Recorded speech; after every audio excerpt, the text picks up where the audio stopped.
जो एक्सपर्ट ने sunset TV में और रूरल वॉइस में कुछ बातें कही है, जिनके इनके वीडियो जारी हुए हैं, तो उन बातों को भी थोड़ा रखेंगे शॉर्ट में।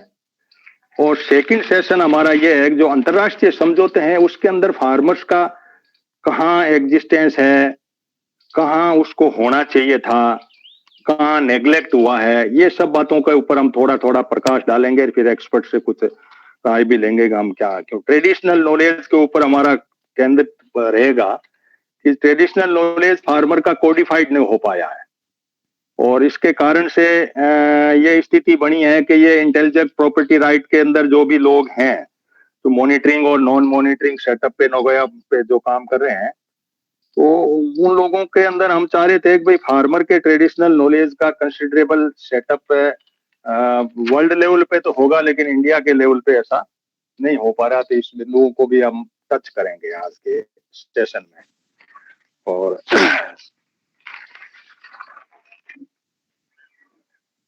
करीब 5-6 बिंदु हैं जो 2 भागों में बंटेगा सेशन, तो उसको हम उसी तरीके से अगर 1 मिनट हमारा बाकी है तो मैं अपनी बात को 5 मिनट में रख पाऊंगा।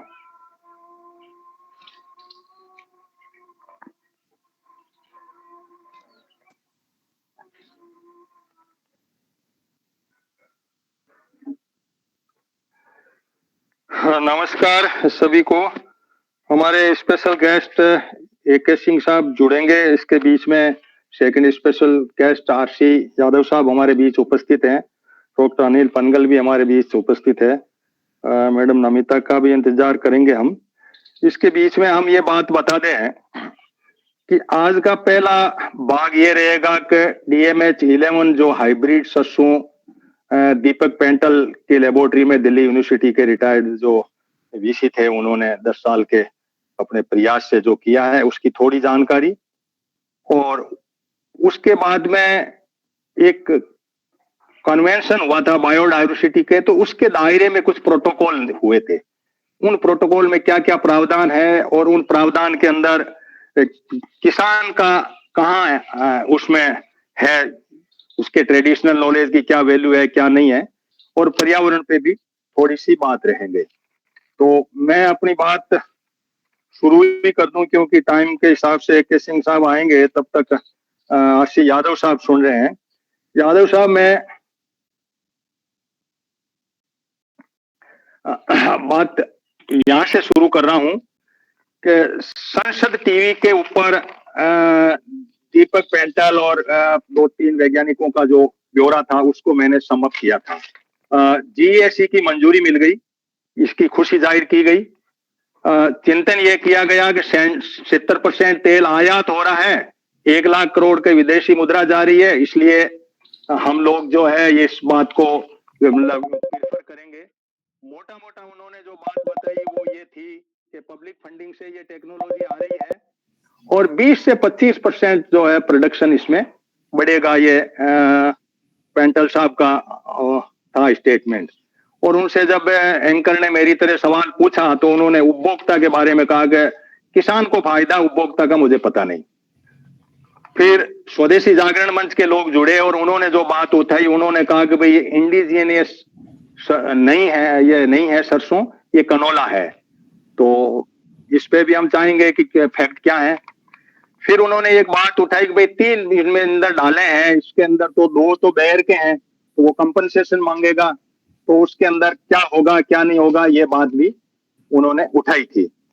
फिर हर्बिसाइड के मामले में भी कंफ्यूजन करा कि भाई जो ग्लोसेट डालेंगे हर्बिसाइड के अंदर, जिसका WHO ने भी कहा एक बहुत खतरनाक है, कैंसर हो रहा है, तो आप इसको करें। तो बाद में मैं एक दूसरा वीडियो रूरल वॉइस का वाला का पूछ रहा था, जो बंसल साहब थे, उनके स्टेटमेंट में तो ये था कि भाई हर्बिसाइड के मामले में जो है वो इसमें कोई ज्यादा हुआ नहीं है, इसलिए आपका कोई चिंता करने की जरूरत नहीं है। तो फिर ये बात उभर के कही कि भाई आप इंडिजियस किस को कहते हैं।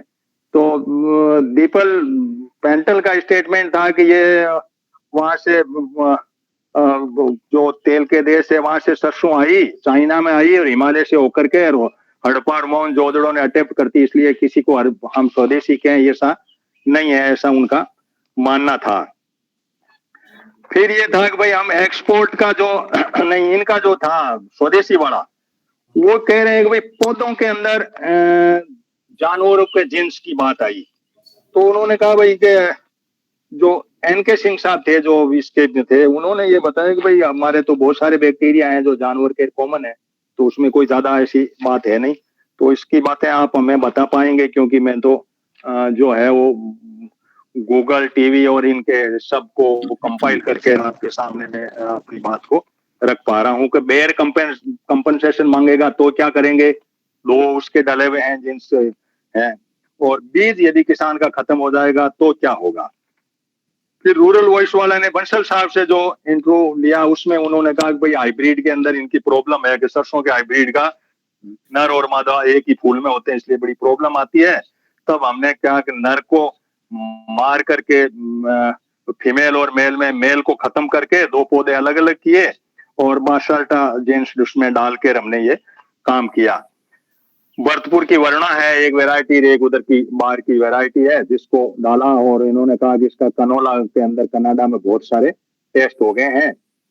फिर बात ये आई थी कि नीति आयोग जो है वो कहता है कि यदि ट्रेडिशनल नॉलेज कामयाब नहीं है तो जीएम को आप ले सकते हो, और तो ही हम इंडिजिनियस है उसको कंसिडर करेंगे, और इंडिजिनियस में भी नहीं हो कोई तो हम जीएम को लेंगे। तो जीएम लेने के पीछे तो मोटा एक तो सवाल हमारे दिमाग में यह था कि जब हम एक्सपोर्ट करेंगे जेनेटिक मॉडिफाइड और वो लोग कुछ लेना नहीं चाह रहे हैं लोग बाहर के, तो फिर हम ऐसी चीज ही क्यों पैदा करें। इनका कहना है प्रोडक्शन हो जाएगा और भारत के लोगों के लिए 30% वहां से बाहर से आ रहा है तो भारत के लोग इसको खा लेंगे। वो कह रहे हैं कि ये कनोला की वैरायटी है, ये कह रहे हैं कि ये हमारी हाइब्रिड वैरायटी है। जेनेटिकली जेनेटिक इंजीनियरिंग की अप्राइजल कमेटी के अंदर भी जो बात आया था, मोटा मोटा आया तेल का एक तो कंसेप्ट है। शरीर के अंदर इन्होंने कहा हमारे हजारों बैक्टीरिया जो मिलते हैं और जो पौधे और इनके अंदर कॉमन है, और मैदे चाइना से आकर के, और फिर कह रहे हैं कि भाई फार्मर बहुत समझदार है, पेंटल साहब का कहना था ये इसमें डाइवर्सिफाई में करेंगे, इसको उगाएंगे। और गेहूं के अंदर एक ये बात भी उभर करके आई, उन्होंने एक लाइन कही कि गेहूं के अंदर भी बहुत सारे डाले हुए हैं, आप जिस गेहूं को आप खा रहे हो उस गेहूं की स्थिति भी यही है कि कई ऐसी चीजें इसके अंदर है। अब आम किसान भारत का इस बात से वाकिफ नहीं है, आप जेनेटिक इंजीनियरिंग के लोग हो, हमें कुछ इन शंकाओं को दूर करने के अंदर देंगे। फिर सेकंड सेशन जो हमारा है, मैम नमिता जी भी आ चुके हैं, सेकंड सेशन हमारा ये है, पहला सेशन तो ये टोटली आपके एक्सपर्टीज का है, जो हमें थोड़ी थोड़ी शंकाएं सुना के आपके सामने जो रखी है यादव साहब, AK सिंह साहब आए तब तक आप रख दें, फिर उनको ले लेंगे हम। सेकंड सेशन हमारा ये है कि CBD का समझौता 92 में हुआ, उसमें 3 बातें आई। एक तो ये था कि हम पूरी बायोडाइवर्सिटी को कंजर्व करेंगे, दूसरी बात आई कि हम सस्टेनेबली इसको यूज करेंगे, तीसरी बात बहुत ही अहम आई, उसके अंदर ये बात आई कि यदि इसके अंदर जेनेटिक मॉडिफाइड करने से या किसी से जो प्रॉफिट होगा उसको हम इक्वली शेयर करेंगे, हर एक की एक्सेस होगी। तो AK सिंह साहब भी आ चुके हैं। सर वेलकम आपका। मैं पहले यादव साहब को ले रहा हूं, आप नहीं आए तब तक RC यादव साहब हमारे बीच में आए तो उनके सामने मैंने कुछ सवाल किए। फिर मैं नमस्कार sir, thank you for joining Yadav sir. तो मैं यादव साहब के सर के बाद में मैं AK सिंह साहब को चाहूंगा कि वो इसमें कुछ अपनी बात बने। तो सेकंड सेशन हमारा ये है कि कार्टिजना और नागोया को जो समझौते हुए, कार्टिजना बायोसेफ्टी के लिए हुआ, उसका क्लियरिंग हाउस था, उस क्लियरिंग हाउस में आम उपभोक्ता और आम फार्मर भी जान के देख के यदि उसके बारे में पता रखे तो क्या वो पोर्टल हमारे लिए खुला है, क्या उसकी पहुंच की अप्रोच एक्सेस क्या है, क्योंकि ABCCH और ABCCH 2 है। एक है access to benefit sharing clearing house, एक है biosafety access to biosafety clearing house. Biosafety के मामले में भी हम लोग जान पाए, जो भी हमारे सोशल एक्टिविस्ट हैं, कुछ फार्मर्स हैं, इस बात के लिए कि हम इसको पता कर पाए कि इसके अंदर कौन सा जीन्स डला है, उसकी क्या है, किस तरीके से है। और फिर मोटा मोटा नगया समझौता में एक बात उभर के आई थी कि ट्रेडिशनल नॉलेज वाले लोगों को भी बेनिफिट शेयरिंग के अंदर कंसिडरेबल होगा, जैसा मुझे समझ में आया। नगोया का जो समझौता था उसके अंदर ये बात आई कि जिनके पास ट्रेडिशनल नॉलेज है तो आप इस तरीके से अपना आईपीआर में या आपकी रॉयल्टी वाले जो मॉनिटरिंग और नॉन मॉनिटरिंग का जो कंसेप्ट है इनका, तो उसके अंदर आप ये कंसिडर करोगे तो फार्मर का जो ट्रेडिशनल नॉलेज था वो हवा में गया। हमारा ऐसा सोच है, किसी ने कंसिडरेबल किया नहीं और अपने नाम से पेटेंट कराया, ये सारा हुआ। तो और फिर वो मधुमक्खी वाला जो पर्यावरण की बात है वो तो आएगी आएगी। तो यादव साहब, मैंने बहुत संक्षेप में सारी थोड़ी थोड़ी बातें कही। आप इन बातों को किस तरह से दो भागों में बांट करके पिरोएं कि क्या इधर इन समझौतों के अंदर सीबीडी, कार्टाजना, नागोया, इसके अंदर जो क्लियरिंग हाउस है वहां किसान कुछ इंतजार कर रहा है, उधर आप लोगों की जो भी खोज हुई है उस खोज के अंदर क्या हम वाकई ये बात है कि ये हाइब्रिड है और स्वास्थ्य के लिए अच्छा है, लेकिन ये बात इवन ये स्वदेशी जागरण मंच से आई कि जब आप इसको एक्सपोर्ट करोगे तो आपके इंडिया के पास में नॉन जीएम का टैग है, उसका क्या होगा? तो ये बात भी हमें पता लगनी चाहिए कि हम ऐसा पैदा ही क्यों करें, क्या हम भारत के लोगों के लिए ही पैदा करें जिनके अंदर कमी है, 70% है। तो मैं over to doctor RC Yadav, आप सब माइक बंद कर लीजिए प्लीज, और आप 10-15 मिनट में जो भी आपका सबमिशन है सर। शुक्रिया चौधरी साहब, नमस्कार सबको। सबसे पहले तो मैं अपना जैसे जो आप जीएम मस्टर्ड जो रिलीज हुआ है उसके बारे में बोलना चाहूँगा। पहली बात तो यह है कि ये जीएम क्या है। जीएम में जैसे हम प्लांट ब्रीडर्स हैं वो वैरायटी डेवलप करते हैं, आपस में एक ही स्पीसीज का क्रॉस करके अच्छे गुण डालते हैं, जिसमें एक ससेप्टेबल वैरायटी है, कोई बीमारी आ गई या ड्राउट टॉलरेंस के लिए उसके लिए है, तो आपस में क्रॉस करके नई वैरायटी डेवलप करते हैं। और उसमें क्या है 10-12 साल लगते हैं इसमें वैरायटी डेवलप करने में। लेकिन अगर हमारे पास कोई वो जीन है ही नहीं उस वैरायटी में, तो हम बाहर से वो जीन लेते हैं। तो वो आजकल जेनेटिक इंजीनियरिंग एक टेक्नोलॉजी है जो इसमें यूज की गई है। तो कहीं से भी हम जीन ले सकते हैं, बैक्टीरिया से, वायरस से, पौधों से, एनिमल से। तो वो वाला हम लेके अपना जेनेटिकली मॉडिफाइड क्रॉप्स बनाते हैं, जैसे जीएम मस्टर्ड है, बीटी कॉटन है, और ऐसे ही papaya ring spot virus resistant Hawaii में वहाँ पपाया ग्रो करते थे, तो वहाँ पे सारी क्रॉप खत्म हो गई थी ड्यू टू वायरस। तो लेकिन वहाँ के जो वैज्ञानिकों ने, जैसे कॉर्नेल यूनिवर्सिटी में बड़ी अच्छी रिसर्च हुई, उन्होंने कोट प्रोटीन जीन लेके वायरस का ही वो उसमें डाल दिया और उन्होंने 2-3 वैरायटी डेवलप की और सारी इंडस्ट्री वापस आ गई। ऐसे ही बहुत बड़ा अच्छा उदाहरण इसका अपना बीटी कॉटन वाला भी है। हम शुरू में तो बड़े झिझकते थे कि बीटी कॉटन बहुत खराब है, इससे ये हो जाएगा, सब तहस नहस हो जाएगा। लेकिन 2002 में जब ये रिलीज हुई और उसके बाद कितना सारा हमारी प्रोडक्टिविटी बढ़ गई इसकी। तो इसी तरह जीएम मस्टर्ड में भी इन्होंने, डॉक्टर पेंटल ने जो काम किया है, वैसे इसे नई टेक्नोलॉजी है, इसको यूज करके अगर हम अपने देश को कितना 70% हम इंपोर्ट कर रहे हैं, अगर वो हम बचा सकते हैं, वो इंपोर्ट वो वैल्यू कितने मिलियन डॉलर्स का है, 1.2 समथिंग करोड़ रुपीस। तो ये टेक्नोलॉजी है। अगर ये इसका यील्ड जैसे बता रहे हैं कि 20 से 50% तक इंक्रीज करेगा ये, और अगर ऐसा है तो फार्मर्स भाइयों को बड़ा फायदा होगा। ऐसा नुकसान का मुझे नहीं लगता कि इसमें कोई ऐसा कोई नुकसान करने वाली बात है, क्योंकि गवर्नमेंट ने डिसीजन लिया है, बड़े अच्छे से वैज्ञानिक होते हैं इसमें कमेटी में। और जो इसका जो मुद्दा है, जो वैरायटी उन्होंने ली है वरुणा और एक ईस्टर्न यूरोपियन वैरायटी ली है जो हीरा करके, तो उनमें इन्होंने ये बारनेज, बार स्टार ये सिस्टम डाला है। और बार एक ऐसा है जो सिलेक्शन के लिए है, हर्बिसाइड टॉलरेंस के लिए, वो जीन डाला है उसमें। तो 3 जीन डाले हैं और मुझे ये लगता है कि इससे फायदा होना चाहिए फार्मर्स को। ऐसा कोई नेगेटिव इफेक्ट नहीं आना चाहिए। कई फार्मर्स सोचते हैं भाई हर्बिसाइड है, ग्लूफोसेनोलेट करेंगे, स्प्रे करेंगे, लेकिन वो तो अभी अलाउ नहीं किया, सिर्फ ये हाइब्रिड प्रोडक्शन के लिए रिलीज हुआ है और फॉर द टाइम बीइंग हुआ है, शॉर्ट टर्म के लिए। आई थिंक अगर ये टेक्नोलॉजी, क्योंकि हम प्रोडक्शन कैसे बढ़ा सकते हैं? अगर नॉर्मली तो ब्रीडर से बढ़ नहीं रहा, तो हमारे पास एक अल्टरनेट एक सोर्स है। इस टेक्नोलॉजी को हम यूज़ करके, क्योंकि हम बायोटेक्नोलॉजिस्ट हैं, हम भी ये काम करते रहे हैं दूसरी क्रॉप्स में, और बाहर जाके लोगों ने ट्रेनिंग ली है, अच्छा काम किया है, तो अच्छी बात। अगर ये पहली बार ये टेक्नोलॉजी हमारे पास आ रही है, तो हम अपनी जितना भी हम सरप्लस होगा तो अच्छी बात है, हम बाहर जा सकते हैं, लेकिन पहले तो अपना डिमांड ही मीट करने वही बहुत है। तो यही मेरा कहना है कि इस टेक्नोलॉजी को आगे लाया जाए, और ये जो लेकिन जो पेटेंट हैं जो बेयर कंपनी के हैं, वो तो देखो अपना लेंगे, जो पार्ट उनका है, उनका जो रोल है, वो तो देखो अपना शेयर लेंगे ही लेंगे।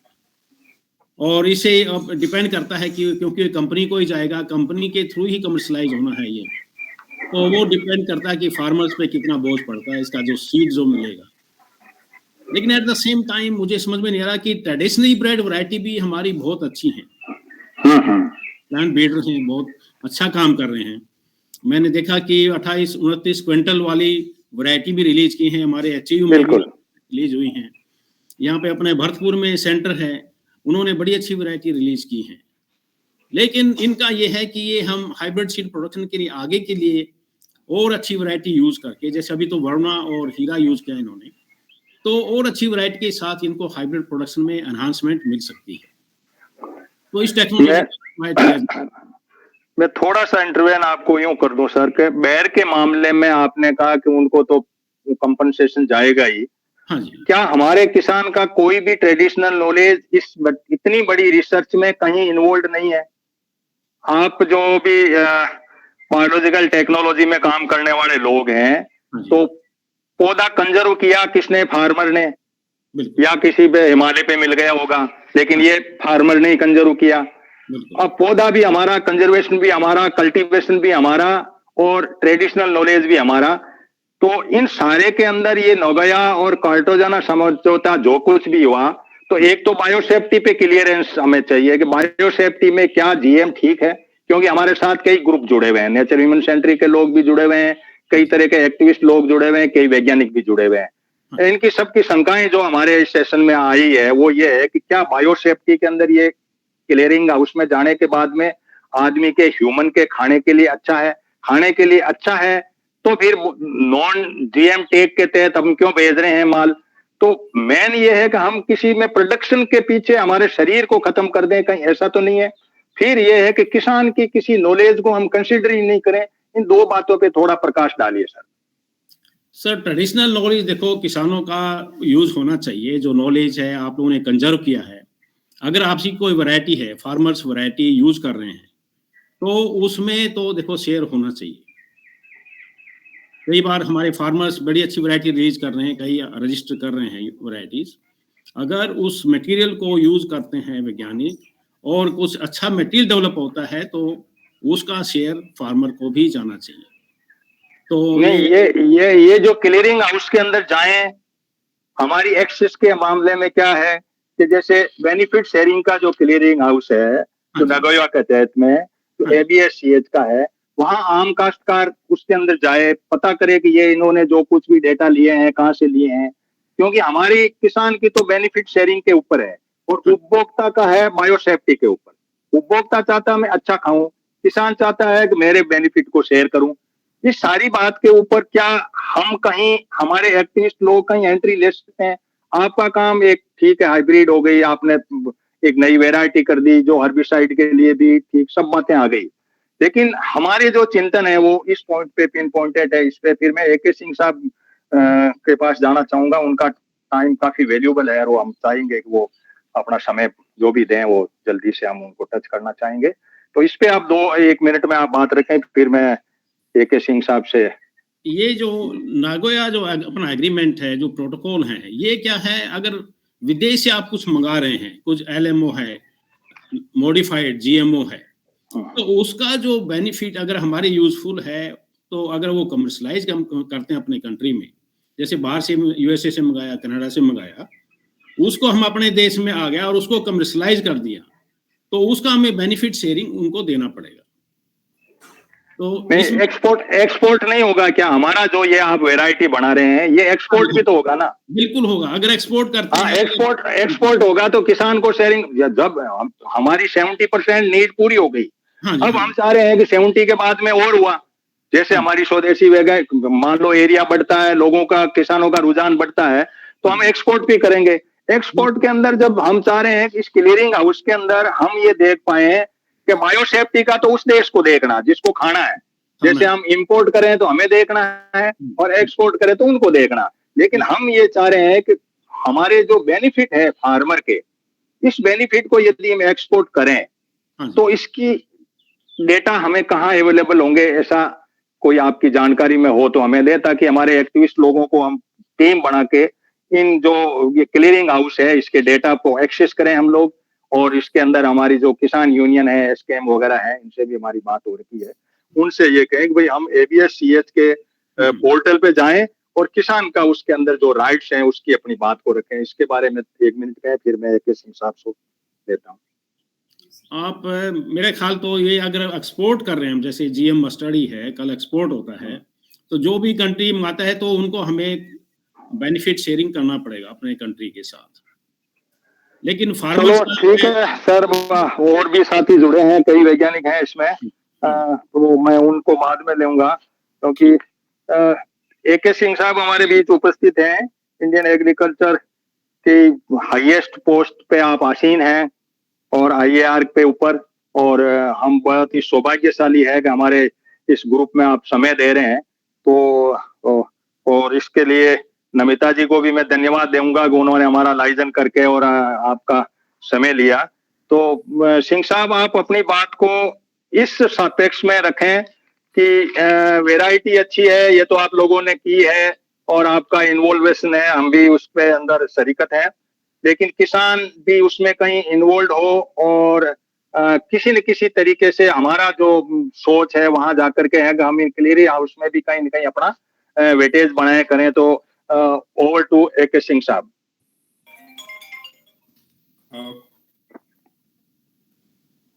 बहुत चौधरी साहब, आपने हमें इस कार्यक्रम में भाग लेने के लिए आमंत्रित किया।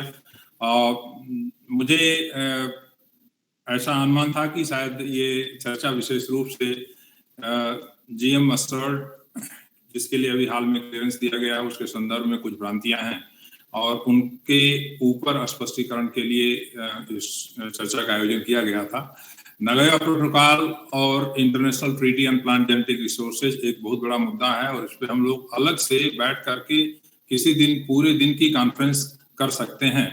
अभी हाल ही में 1 महीना नहीं हुआ, international treaty on plant genetic resources की जो 9th गवर्निंग बोर्ड मीटिंग थी, इसमें करीब 150 देश सदस्य हैं और उसमें से करीब 50 देशों के प्रतिनिधि दिल्ली में आए थे और उस जो गोष्ठी का उद्घाटन माननीय केंद्रीय कृषि और किसान कल्याण मंत्री श्री नरेंद्र सिंह तोमर जी ने किया था। नगोया प्रोटोकॉल या हम CBD जो हमारा नेशनल प्रोटोकॉल है उसकी बात करें तो बेसिकली इसमें ये कहा जाता है कि कोई भी राष्ट्रीय अंतर्राष्ट्रीय स्तर पर अगर जेनेटिक रिसोर्सेज जर्मप्लाज्म आप एज ए रिसर्चर प्रयोग में लाना चाहते हैं, किसी भी दूसरे देश का है या अपने देश का है, तो उसके लिए आपको एक्सेस का प्रोविजन हो और उसके लिए एक्सेस के लिए बेनिफिट शेयरिंग के भी उसमें मानक निर्धारित किए गए हैं कि अगर ये किसान की वैरायटी है उसका प्रयोग करके हम एक नई किस्म विकसित करते हैं तो उसका कितना हिस्सा किसान के पास जाना चाहिए। कन्वेंशन ऑन बायोलॉजिकल डाइवर्सिटी जो CBD है और उसमें हमारा जो बायोडाइवर्सिटी एक्ट BDA बना हुआ है उसमें भी ये प्रावधान किया गया है।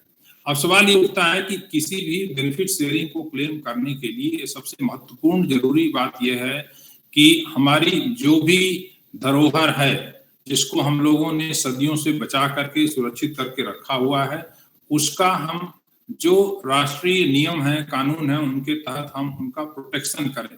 और इसके लिए protection of plant varieties and farmers rights authority जो PPBFRA 2001 का एक्ट है उसमें फार्मर्स राइट्स को डिफाइन किया गया है और फार्मर्स का अधिकार, किसानों का अधिकार 3 रूप में दिया गया है।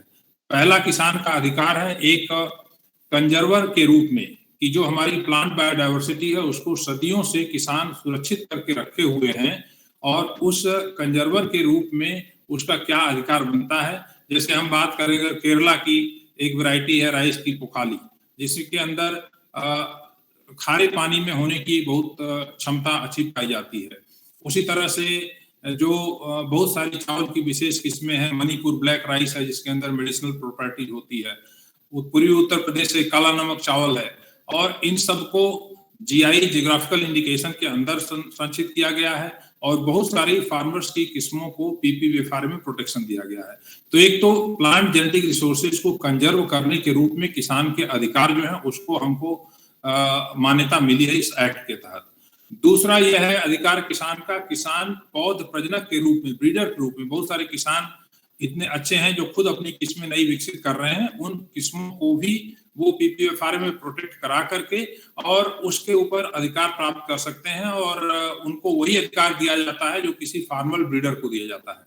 तीसरा अधिकार जो किसानों को इस एक्ट के तहत दिया गया है उसमें स्पष्ट रूप से कहा गया है कि कोई भी वैरायटी इस एक्ट के तहत अगर उसका संरक्षण किया गया है, चाहे वो देसी कंपनी की हो, विदेशी कंपनी की हो, राष्ट्रीय संस्थानों की हो, उस किस्म से प्राप्त बीज को बीज के रूप में प्रयोग करने के लिए किसान स्वतंत्र है। अगले साल, दूसरे साल, तीसरे साल, चौथे साल, जब तक कि उसको प्रिंटेड बैग में छाप करके कमर्शियल एक्टिविटी नहीं करते हैं, लेकिन किसान से किसान एक दूसरे को बांटना चाहता है, रिश्तेदार को देना चाहता है, उसमें कोई दिक्कत नहीं है, वो दे सकते हैं, चाहे वो किसी की वैरायटी हो।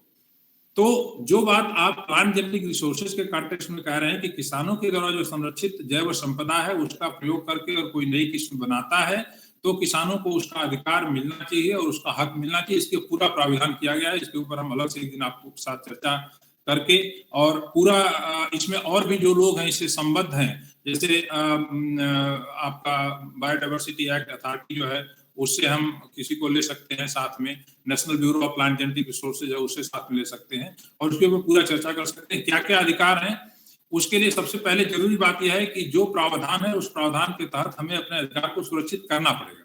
अगर हम किसी वैरायटी का प्रोटेक्शन नहीं करें, और प्रोटेक्शन किसी इंडिविजुअल फार्मर का नहीं होगा, फार्मर के द्वारा संरक्षित वैरायटी जो है उसका प्रोटेक्शन कम्युनिटी को दिया जाता है, पूरे कम्युनिटी को दिया जाता है। जैसे काला नमक चावल है, उसी तरह से गोविंद भोग चावल है, उसी तरह से आपका जो है मैंने मणिपुर ब्लैक राइस की बात की, और कम से कम चावल की 50 से अधिक किस्में हैं जिनको जियोग्राफिकल इंडिकेशन में संरक्षित किया गया है, कम्युनिटी राइट उनको दी गई है। उनका प्रयोग कोई भी ब्रीडिंग के लिए करता है या कमर्शियल एक्टिविटी के लिए करता है, उसका बड़े स्तर पर उत्पादन करके एक्सपोर्ट के लिए करता है, तो उसमें उनका पूरा हिस्सा जो है निश्चित रूप से मिलेगा, इसमें कोई दो राय नहीं है। इसमें एक तो बात ये मैं कहना चाहता था।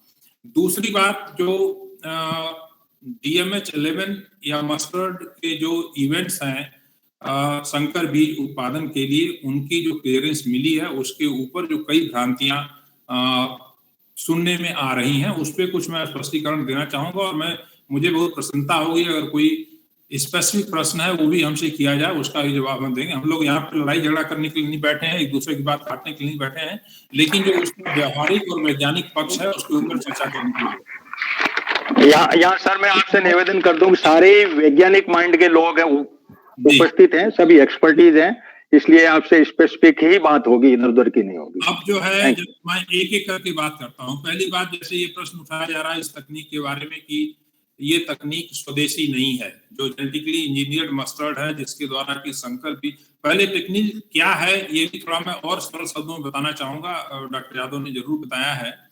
देखिए, जो संकर किस्में होती हैं उनके प्रयोग से उत्पादन में करीब 20 से 25% की औसतन वृद्धि होती है, और ये हम अच्छी तरह से जानते हैं, राजस्थान के किसान जुड़े हुए हैं। बाजरे की जो संकर किस्में हैं उनमें उत्पादन कितना अधिक होता है, मक्का में होता है, सनफ्लावर में होता है, धान में भी संकर किस्में आ गई हैं, सरसों में भी बहुत सारी संकर किस्में अब आ गई हैं, करीब 30-35% रकबा जो है संकर किस्मों में चला गया है, और उनकी पैदावार जो है 27, 35, 36 क्विंटल तक जा रही है। तो एक बात हमें मानना है कि संकर किस्मों में पैदावार ज्यादा होती है। अब सरसों में अगर हमको संकर बीज पैदा करना है तो हमारे पास क्या तरीके हैं जिनके द्वारा हम संकर बीज उत्पादन कर सकते हैं। सरसों का फूल जो है एक द्विलिंगी फूल होता है, हर फूल के अंदर नर अंग और मादा अंग दोनों पाए जाते हैं। अगर हमको संकर बीज पैदा करना है तो पहले नर अंग को बाहर निकालना पड़ेगा, तब हम दूसरे पौधे से पॉलन ले आकर के इसके ऊपर डालेंगे तो संकर बीज उत्पन्न होगा, क्योंकि किसी भी संकर किस्म में दो जनक होते हैं, एक मादा जनक होता है, एक नर जनक होता है। मादा जनक को हमको नर निष्क्रिय करना होता है, हाथ से उसको निकालना, चिमटी से जब हम ब्रीडिंग करते हैं तो हाथ से इमस्कुलेशन पॉलिनेशन करते हैं, लेकिन व्यावसायिक स्तर पर संकर बीज उत्पादन करने के लिए यह प्रक्रिया संभव नहीं है। तो इसके लिए वैज्ञानिक विधि से हम लोग कुछ ऐसा करते हैं कि मादा जो है उसका नर निष्क्रिय हो जाता है। इसके प्राकृतिक तरीके भी हैं और जेनेटिक इंजीनियरिंग के द्वारा भी किया जा सकता है। जिस समय ये शोध कार्य शुरू हुआ था, सरसों में हमारे पास कोई भी ऐसी जो मेल स्टेरिलिटी सिस्टम प्राकृतिक तौर पे उपलब्ध नहीं था जिसके द्वारा हम संकर बीज का उत्पादन बड़े पैमाने पर कर सके। जेनेटिक इंजीनियरिंग के द्वारा संकर बीज उत्पादन अन्य देशों में, कनाडा में, ऑस्ट्रेलिया में और जगह बड़े पैमाने पर हो रहा था, और वो टेक्नोलॉजी बार्नेज बार स्टार की थी। उस टेक्नोलॉजी को लेकर के डॉक्टर दीपक पेंटल ने उसमें सब्सटेंशियल मॉडिफिकेशन किया, और इतना मॉडिफिकेशन किया कि उनको जो है यूएस पेटेंट अपने बार्नेज बार स्टार सिस्टम के ऊपर मिला हुआ है। ठीक है, तो पूरी से तरह से तकनीकी आईपी के हिसाब से वो दिल्ली विश्वविद्यालय की डॉक्टर दीपक पेंटल की है। अब एक प्रश्न इसमें उठाया जा रहा है कि ये तकनीक, कहा जाता था कि ये स्वदेशी है, लेकिन ये स्वदेशी नहीं है, इसमें बायर का कुछ कंपोनेंट है और उसके लिए बायर को रॉयल्टी देनी पड़ेगी। अभी डॉक्टर यादव ने इस संदर्भ में चर्चा की, तो मैं इस पर स्पष्टीकरण देना चाहूंगा कि जो बार्नेज बार स्टार मेल स्टेरिलिटी क्रिएट करने का सिस्टम है वो डॉक्टर दीपक पेंटल के द्वारा बनाया गया है, और उनको इसके ऊपर यूएस पेटेंट मिला है, इस पे किसी दूसरे का अधिकार नहीं है। उसमें एक कंपोनेंट जो हर्बिसाइड टॉलरेंस के लिए बीज उत्पादन में हमको हर्बिसाइड टॉलरेंस ट्रेट यूज करना पड़ता है, उसके लिए एक जीन बार होता है और उसका एक प्रमोटर है। ये टेक्नोलॉजी जो है बाहर से ली गई है, लेकिन कोई भी नया जीन आता है तो उसका पेटेंट जो है उसकी एक मियाद होती है, और वो मियाद जो है 20 साल की होती है। इन दोनों जीन्स की मियाद पूरी हो चुकी है। आईपी की दृष्टिकोण से इस टेक्नोलॉजी में कोई इशू नहीं है, किसी को कुछ देने की आवश्यकता नहीं है, क्योंकि उनकी आईपी का जो समय है वो पूरा हो चुका है। तो ये तो रहा हमारा जो स्पष्टीकरण है कि टेक्नोलॉजी कितनी स्वदेशी है या इसमें कोई विदेशी है या नहीं है, उसका क्या इम्प्लीकेशन हो सकता है, पहली बात। दूसरी बात ये कहा जा रहा है अक्सर लोगों के द्वारा कि इस हाइब्रिड के अंदर के द्वारा हर्बिसाइड टॉलरेंस ट्रेट को लाने की कोशिश बैकडोर से की जा रही है, इस तरह का जो है आक्षेप लगाया जा रहा है। मैं ये बताना चाहूंगा कि ये जो मेल स्टेरिलिटी सिस्टम है इसको हम जेनेटिक मेल स्टेरिलिटी सिस्टम कहते हैं, और जेनेटिक मेल स्टेरिलिटी सिस्टम जब संकर बीज उत्पादन होता है, जो किसान भाई संकर बीज उत्पादन से जुड़े हुए हैं जानते हैं अच्छी तरह से कि अगर हम 10 कतार मादा जनक की लगाते हैं तो 2 कतार नर जनक की लगाते हैं। मादा जनक का नर अपना निष्क्रिय होता है, नर की कतार से पॉलन आकर के मादा के ऊपर गिरता है, और मादा से जो बीज उत्पादित होता है वो संकर बीज होता है। जेनेटिक मेल स्टेरिलिटी में क्या होता है, जो मादा जनक हम लगाते हैं उसमें से 50% पौधे जो है फर्टाइल होते हैं और 50% पौधे स्टेराइल होते हैं। संकर बीज उत्पादन करने के लिए आवश्यकता है कि जो फर्टाइल पौधे 50% आए हैं उनको पहले हम खत्म करें। तो इसके लिए जो मेल स्टेरिलिटी का जीन है मादा जनक में, उस मेल स्टेरिलिटी जीन को हर्बिसाइड टॉलरेंस जीन के साथ जोड़ा गया है। जो पौधा मेल स्टेराइल है उसके अंदर हर्बिसाइड टॉलरेंस है, जो पौधा मेल फर्टाइल आ रहा है उसमें हर्बिसाइड टॉलरेंस नहीं है। जब इसके ऊपर दवा का छिड़काव करते हैं तो सिर्फ जो हर्बिसाइड टॉलरेंस वाले मादा पौधे हैं, जो नर बंध हैं, वही पौधे बच जाते हैं और फर्टाइल पौधे मर जाते हैं। तो इस तरह से हमको संकर बीज की अच्छी गुणवत्ता प्राप्त होती है। अब ये हर्बिसाइड टॉलरेंस का कैरेक्टर, यह भी आक्षेप लगाया जा रहा है कि जो अप्रूवल एजेंसीज हैं उनको इसके बारे में जानकारी नहीं दी गई और बैकडोर से इसको लाने की कोशिश की जा रही है। मैं स्पष्ट करना चाहता हूं कि इस एप्लीकेशन में पूरी डिटेलिंग इसकी दी गई है कि हर्बिसाइड टॉलरेंस का ट्रेट है, हाइब्रिड सीड प्रोडक्शन प्लांट में सिर्फ इसका यूज किया जाएगा, और ये जानकारी जीएसई को दी गई है। उसके बाद इसके ऊपर क्लियरेंस मिला है, और हर्बिसाइड का प्रयोग करने के लिए एक दूसरी संस्था होती है, इसको हम CIBRC बोलते हैं, central insecticide board and registration committee. कोई भी नया हर्बिसाइड जब आता है तो हर क्रॉप के लिए उसका लेबल क्लेम लेना पड़ता है। अगर सरसों में कोई हमको हर्बिसाइड प्रयोग करना है तो उसका लेबल क्लेम पहले लेना पड़ता है। ये हर्बिसाइड जो है बास्ता है, बास्ता का लेबल क्लेम सरसों के लिए नहीं है। तो एप्लीकेंट्स जो है उनको पहले CIBRC जाके एप्लीकेशन डालनी पड़ेगी और वहां से उनको परमिशन मिलेगी कि अब चूंकि आपके पास हर्बिसाइड टॉलरेंट मस्टर्ड आ गई है तो इसका प्रयोग मस्टर्ड के ऊपर कर सकते हैं। जब CIBRC उनको क्लियरेंस दे देगी तभी इसका प्रयोग जो है व्यावसायिक स्तर पर हाइब्रिड सीड उत्पादन में इसका होगा। ठीक है, अभी एक्सपेरिमेंटल तौर पे थोड़ा बहुत बीज उत्पादन करने के लिए, परीक्षण करने के लिए अलग बात है। तो ये कहीं किसी से कोई बात छिपाई नहीं गई है, सारी चीजें बताई गई हैं और इसको स्ट्रेट को हमें सिर्फ सीड प्रोडक्शन के लिए संकर बीज की गुणवत्ता को बरकरार रखने के लिए करना है। आज देखिए हमारे पास जो संकर बीज आ रहे हैं अलग अलग कंपनियों के द्वारा मस्टर्ड के खासकर, और जिस सिस्टम को प्रयोग करके उन बीज का उत्पादन किया जा रहा है उसमें जो है करीब करीब 15 से 20% जो है अभी गुणवत्ता इसका मापदंड 85% का रखा गया है कि सिस्टम में ऐसी कमी है कि उसकी वजह से 100% शुद्ध बीज उत्पादन संकर का नहीं हो सकता है, जिसका असर उत्पादन के ऊपर पड़ता है। लेकिन यह एक तकनीक इतनी सटीक तकनीक है कि इसमें संकर बीज 100% शुद्ध संकर बीज उत्पादन होगा और इस तरह से हम गुणवत्तापूर्ण बीज किसानों को दे पाएंगे। तो ये दो बातें थी जो मैं विशेष रूप से इसके बारे में जी सर, मैं थोड़ा सा इसमें आपके शंका के साथ जोड़ दूं। किसानों की शंका है कि जैसे कपास का बीज हमें लेना पड़ रहा मार्केट में, उसी तरीके से ये भी हमें लेना पड़ेगा। जैसा डॉक्टर यादव ने कहा और कई मैंने और भरतपुर से भी बात की वहां कृषि वैज्ञानिक से, तो हमारे पास में हमारी स्वदेशी वैरायटी है, तो हम इसको संकर बीज से सिर्फ प्रोडक्शन करने के लिए ही एक टच कर रहे हैं। एक बात, एक बायोसेफ्टी के पॉइंट ऑफ व्यू से कि जब आप किसी चीज को नॉन जीएम टैग से मार्केट में आप अपना बेच रहे हैं और यहाँ क्यों हम इसको जीएम को खाने के लिए कर रहे हैं, क्योंकि बायोसेफ्टी पॉइंट ऑफ व्यू से यूं कहने को तो कह रहे हैं कि पूरा जो बाहर से 70% तेल वो है वो जीएम ही आ रहा है, 30% बीज चोरी से जीएम के ही बोए जा रहे हैं भारत में। ये सारी बातें हमने गूगल वीडियो, हमारे जितने भी जो एक्सपर्टीज लोग इनसे डिस्कशन कर चुके हैं, तब हम आपके पास आए। क्या बीज किसान का खत्म हो जाएगा? सवाल नंबर 1, किसान की मोटी मोटी शंका, जो मेरे साथ कई फार्मर जुड़े हुए हैं। क्या ये खाने के अंदर बायोसेफ्टी पॉइंट ऑफ व्यू से भारत के लिए या किसी के लिए भी, तो फिर नॉन जीएम टैग के मार्फत क्यों माल रोका जा रहा है? इसके बारे में थोड़ी सी आप जानकारी दें सर। बिल्कुल मैं बताऊंगा। हमारे साथ डॉक्टर बंसल भी जुड़ चुके हैं। इस मुद्दे पे मैं कहना चाहूंगा कि देखिए अभी हमारा जो खाद्यान्न तेल है उसमें 1 लाख करीब 14,000 करोड़ रुपए का सालाना खाद्यान्न तेल हम आयात कर रहे हैं। ठीक है, और उसमें 3 मिलियन टन जो ऑयल आ रहा है एडिबल ऑयल, वो सोयाबीन का है, और ये 3 मिलियन टन जो है 100% जीएम सोया ऑयल है।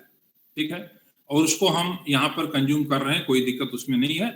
हम ये नहीं कह रहे हैं कि चूंकि हम कंज्यूम वो जीएम हम कर रहे हैं इस वजह से हम करें। सवाल यह है कि हर चीज का एक बायोसेफ्टी प्रोटोकॉल होता है और वो पूरा अध्ययन करने के बाद, सारा डेटा जनरेट करने के बाद इसको बायोसेफ्टी क्लियरेंस दिया जाता है। वही चीज जीएम सरसों में की गई है, वही चीज जीएम आपका सोयाबीन जो आ रहा है उसमें की गई है, उसमें कोई दिक्कत नहीं है। उसी तरह से आज जो कनोला के नाम से तेल आ रहा है बाहर से आयात होकर के, वो सारा का सारा कनोला जो है कनाडा से जो आ रहा है, ऑस्ट्रेलिया से आ रहा है या यूरोप से आ रहा है, वो कनोला जीएम आधारित कनोला है। और कनाडा से आने वाला सारा कनोला का तेल जो है वो बार्नेज बार स्टार सिस्टम को यूज करते हुए जो संकर किस्में विकसित की गई हैं उन्हीं से तेल आ रहा है। तेल के अंदर कोई प्रोटीन नहीं होता है। जो ये जीन हम बार्नेज बार स्टार बार जीन 3 की बात कर रहे हैं, ये प्रोटीन बनाते हैं, तेल के अंदर प्रोटीन कोई नहीं होता है। और दूसरी बात, ये जीन का जो एक्सप्रेशन किया गया है वैज्ञानिक तरीके से, वो एक टैपिटम स्पेसिफिक प्रमोटर होता है। टैपिटम एक विशेष अंग होता है परागकण को पैदा करने का, उसी को डिजनरेट करता है, इस वजह से परागकण नहीं बन पाता है। तो उसके अलावा इसका कहीं एक्सप्रेशन नहीं होता है, अतः तेल के अंदर इसके होने की कोई संभावना नहीं है। ये बिल्कुल संदेह से परे इसको साबित किया जा सकता। अब जो है और में सारा का सारा जो मक्का है, सोयाबीन है, वो अमेरिका से आता है, वो 100% जीएम है। आज की डेट में चाइना जो है सबसे ज्यादा मात्रा में सोयाबीन बाहर के देशों से मंगा रहा है, सबका सब जीएम है। तो दूसरी बात जो आपने कही कि क्या इस जीएम सरसों आधारित संकर किस्मों के आने से हमारी पारंपरिक किस्में समाप्त हो जाएंगी, एक प्रश्न है आपका। सवाल यह है कि हमको ये देखना है कि किसान की उत्पादकता हमको बढ़ानी है, उसकी आमदनी बढ़ानी है। ये दो मुख्य मुद्दे हमारे साथ हैं और उसके साथ साथ हमको पर्यावरण को बचा करके रखना है।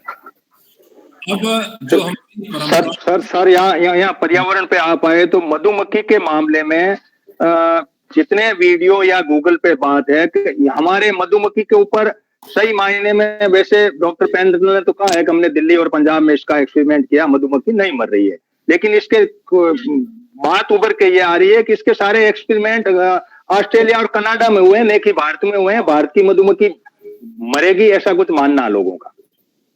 देखिए, उसमें दो चीजें हैं। पहली बात तो जो जीन हर्बिसाइड टॉलरेंस का यूज हुआ है उसको हमको यूज करना ही नहीं है इसमें। और दूसरी बात जो बार्नेज बार स्टार का है उसका एक्सप्रेशन मधुमक्खी क्या लेती है फूल से। मधुमक्खी जो है नेक्ट्री से जो एक शहद की ग्रंथि होती है नीचे फूल के नीचे, वहां से उसको सक करती है और दूसरा वहां से परागकण लेकर के जाती है और इसको जो है छत्ते में वो अपना स्थापित करती है। शहद के अंदर जो है कोई प्रोटीन नहीं होता है, एक्सप्रेशन इसका जो है उसके अंदर नहीं है, मधुमक्खी के ऊपर इसका असर होने की कोई संभावना नहीं है। और जो डेटा सामने पहले हम लोगों ने डिस्कस करके, कनाडा में अगर आप देखें तो संकर किस्मों का क्षेत्रफल जो है बार्नेज बार स्टार आधारित टेक्नोलॉजी पे करीब 90% संकर किस्में जो है कनाडा में कनोला की टेक्नोलॉजी के ऊपर आधारित है। और पिछले 10 साल में कनाडा में किसान जो सरसों की खेती करते हैं वो मधुमक्खी के छत्ते को जो बी कीपर्स हैं उनसे जाते हैं, एडवांस में बुकिंग की जाती है। बाहर के देश सर ये कह रहे हैं कि सिर्फ एक्सपोर्ट के लिए रखते हैं, अपने खाने के लिए चीजें अच्छा ठीक रखते हैं, वो जीएम नहीं और अलग रखते हैं। क्या ऐसा है? नहीं, ऐसा देखिए, चॉइस तो जो है चाहे अमेरिका में जाइए, यूरोप में जाइए, यहाँ जाइए, यहाँ भी आपको चॉइस के तौर पे ऑर्गेनिक रखा हुआ है।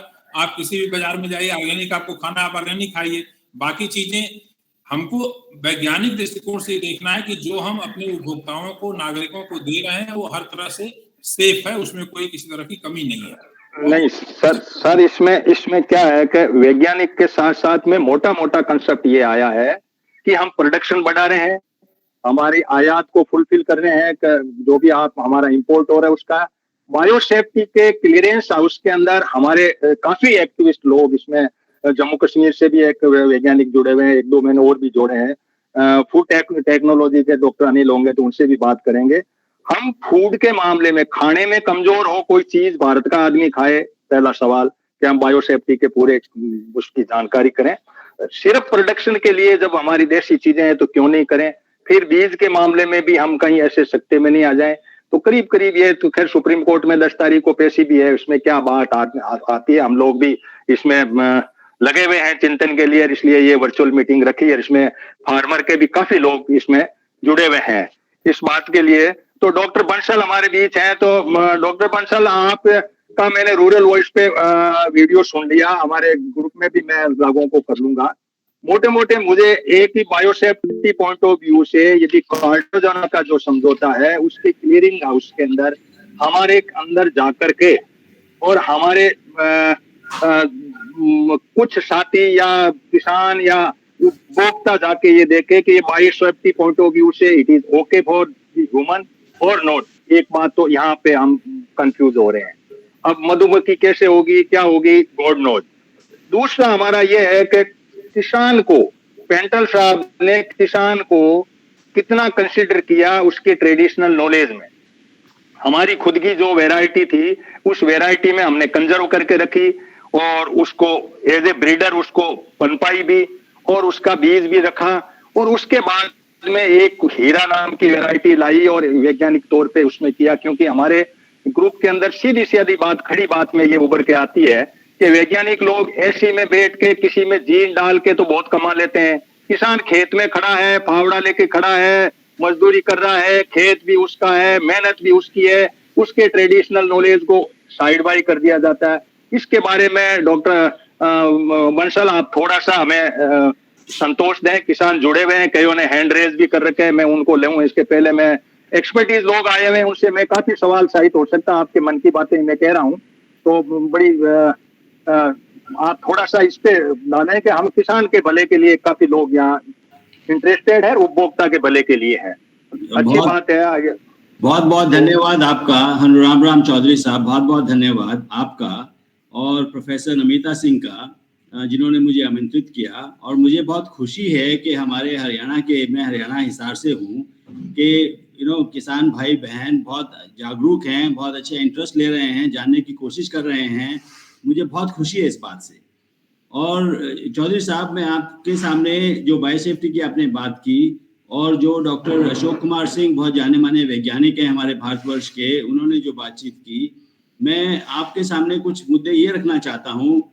नंबर एक कि हम लोग जो साइंटिस्ट लोग हैं, आज तक आप हिस्ट्री उठा के अगर देखें अपने भारतवर्ष की, तो हम लोग नेचुरली वही प्रोडक्ट वैरायटी हाइब्रिड तैयार करना चाहते हैं और करते आए हैं, जिसमें किसानों का भला हो, भलाई हो और उनकी आमदनी बढ़े। ये हमारा सबसे बड़ा मुद्दा रहता है। हम लोग भी किसानों से जुड़े हुए हैं, किसानों के परिवार से हैं, कोई दूसरी हमारी दिमाग में और कोई चीज है ही नहीं। नंबर एक। नंबर दो, अब India, government of India, Bharat सरकार इसको सपोर्ट कर रही है क्योंकि उनको दिखता है कि इसमें बहुत फायदे हैं। जैसे अभी बता रहे थे आपको डॉक्टर अशोक कुमार सिंह कि हम लोग 1 लाख करोड़ से ज्यादा प्रति वर्ष बाहर से आयात करते हैं, जो तेल जो जिसका हम खपत इंडिया में होती है। अब जहां तक ये हनी बी की सवाल है या बायोसेफ्टी का सवाल है, मैं आपको ये बात स्पष्ट रूप से बता देना चाहता हूं कि ये टेस्ट जो आप कह रहे हैं बाहर हुए हैं, हाँ ऑस्ट्रेलिया में हुए हैं, कनाडा में, यूएसए में हुए हैं, लेकिन ये टेस्ट मुझे खुशी है आप लोगों को ये बताकर कि इंडिया में भी हुए हैं। 2010 से 15 के बीच में बायोसेफ्टी के लिए जो पर्यावरण मंत्रालय है वो करवाते हैं ये सब टेस्ट। उसी के बिना नहीं तो ये मंजूरी दे ही नहीं सकते हैं। उनको भी तो अपनी नौकरी का सवाल है, अपनी सब कुछ उनको ठीक से करना है। तो ये 2010 और 2015 के बीच में हम लोग यहाँ बायोसेफ्टी रिसर्च ट्रायल करते हैं। उस ट्रायल के दौरान ये डाटा है अवेलेबल और ये स्टडी हुई है। नंबर एक। नंबर दो, डॉक्टर अशोक कुमार सिंह आप लोगों को बताने की कोशिश कर रहे थे कि मधुमक्खी पर किसी भी तरह का दुष्प्रभाव नहीं पड़ता, किसी भी तरह का। मैं एक वैज्ञानिक होने के नाते मैं आप लोगों का छोटा भाई हूँ, बेटा हूँ और हरियाणा का, हिसार का हूँ। तो मैं हमेशा जो बात कहूंगा बिल्कुल सही कहूंगा, बिल्कुल गलत एकदम से नहीं कहूंगा। तो मुझे पूर्ण विश्वास है कि आप मेरी बात को सुनेंगे। और मैं आपको स्पष्ट रूप से बताना चाहता हूं कि मधुमक्खी पर कोई भी दुष्प्रभाव नहीं पड़ता। वो क्यों नहीं पड़ता? एक तो साइंटिफिक तरीका है, वो ये कि जो हम प्रोटीन की जो बात कर रहे हैं, जो बनाया गया है इसमें, पोलन जिसको वो खाती है उसमें है ही नहीं, और ये स्टडी भी किया है। नंबर एक। नंबर दो, अगर मधुमक्खी मर जाती, समझो, आप सोचिए थोड़ी देर के लिए, अगर मधुमक्खी के द्वारा ही वो फर्टिलाइजेशन होती है, सीड बनता है बाद में, अगर वो मर जाती, जबकि एक्सपेरिमेंट पिछले 10-15 साल से खेतों में चल रहे हैं, तो इसमें सीड सेटिंग होती नहीं, सीड ही नहीं बनता इसमें। जो मधुमक्खी अगर मरती रहेंगी तो इसमें जो उत्पादकता की हम जो बात कर रहे हैं वो कहां से आती है? वो बीज से आती है। जब बीज ही नहीं बनेगा, अगर मधुमक्खी मन गई तो कैसे होगा?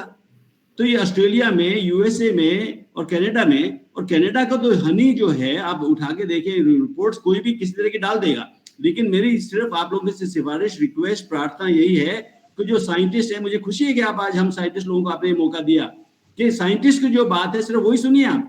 50 तरह के लोग आपको मिलेंगे गूगल में वीडियो, जिसमें बहुत कुछ गलत फैलाया जा रहा है, बहुत कुछ। आप लोग इतने जागरूक हैं, खुशी की बात है कि उनकी बातों को आप सुने ना सुने वो मैं नहीं कहूंगा, लेकिन आप साइंटिस्ट लोगों की बात जरूर सुने, जिन्होंने अपने हाथों से एक्सपेरिमेंट किया है, जो हमारे देश की भलाई चाहते हैं, हरियाणा जैसे प्रदेश को और आगे बढ़ाना चाहते हैं। और मुझे हरियाणा सरकार ने मुझे भारत विज्ञान वो जो होता है हरियाणा रत्न से सम्मानित किया है। तो मेरी जिम्मेवारी बनती है कि मैं आप लोगों तक सही इंफॉर्मेशन लेकर आऊं। तो ये सब चीजें भ्रम फैलाने की कोशिश की है।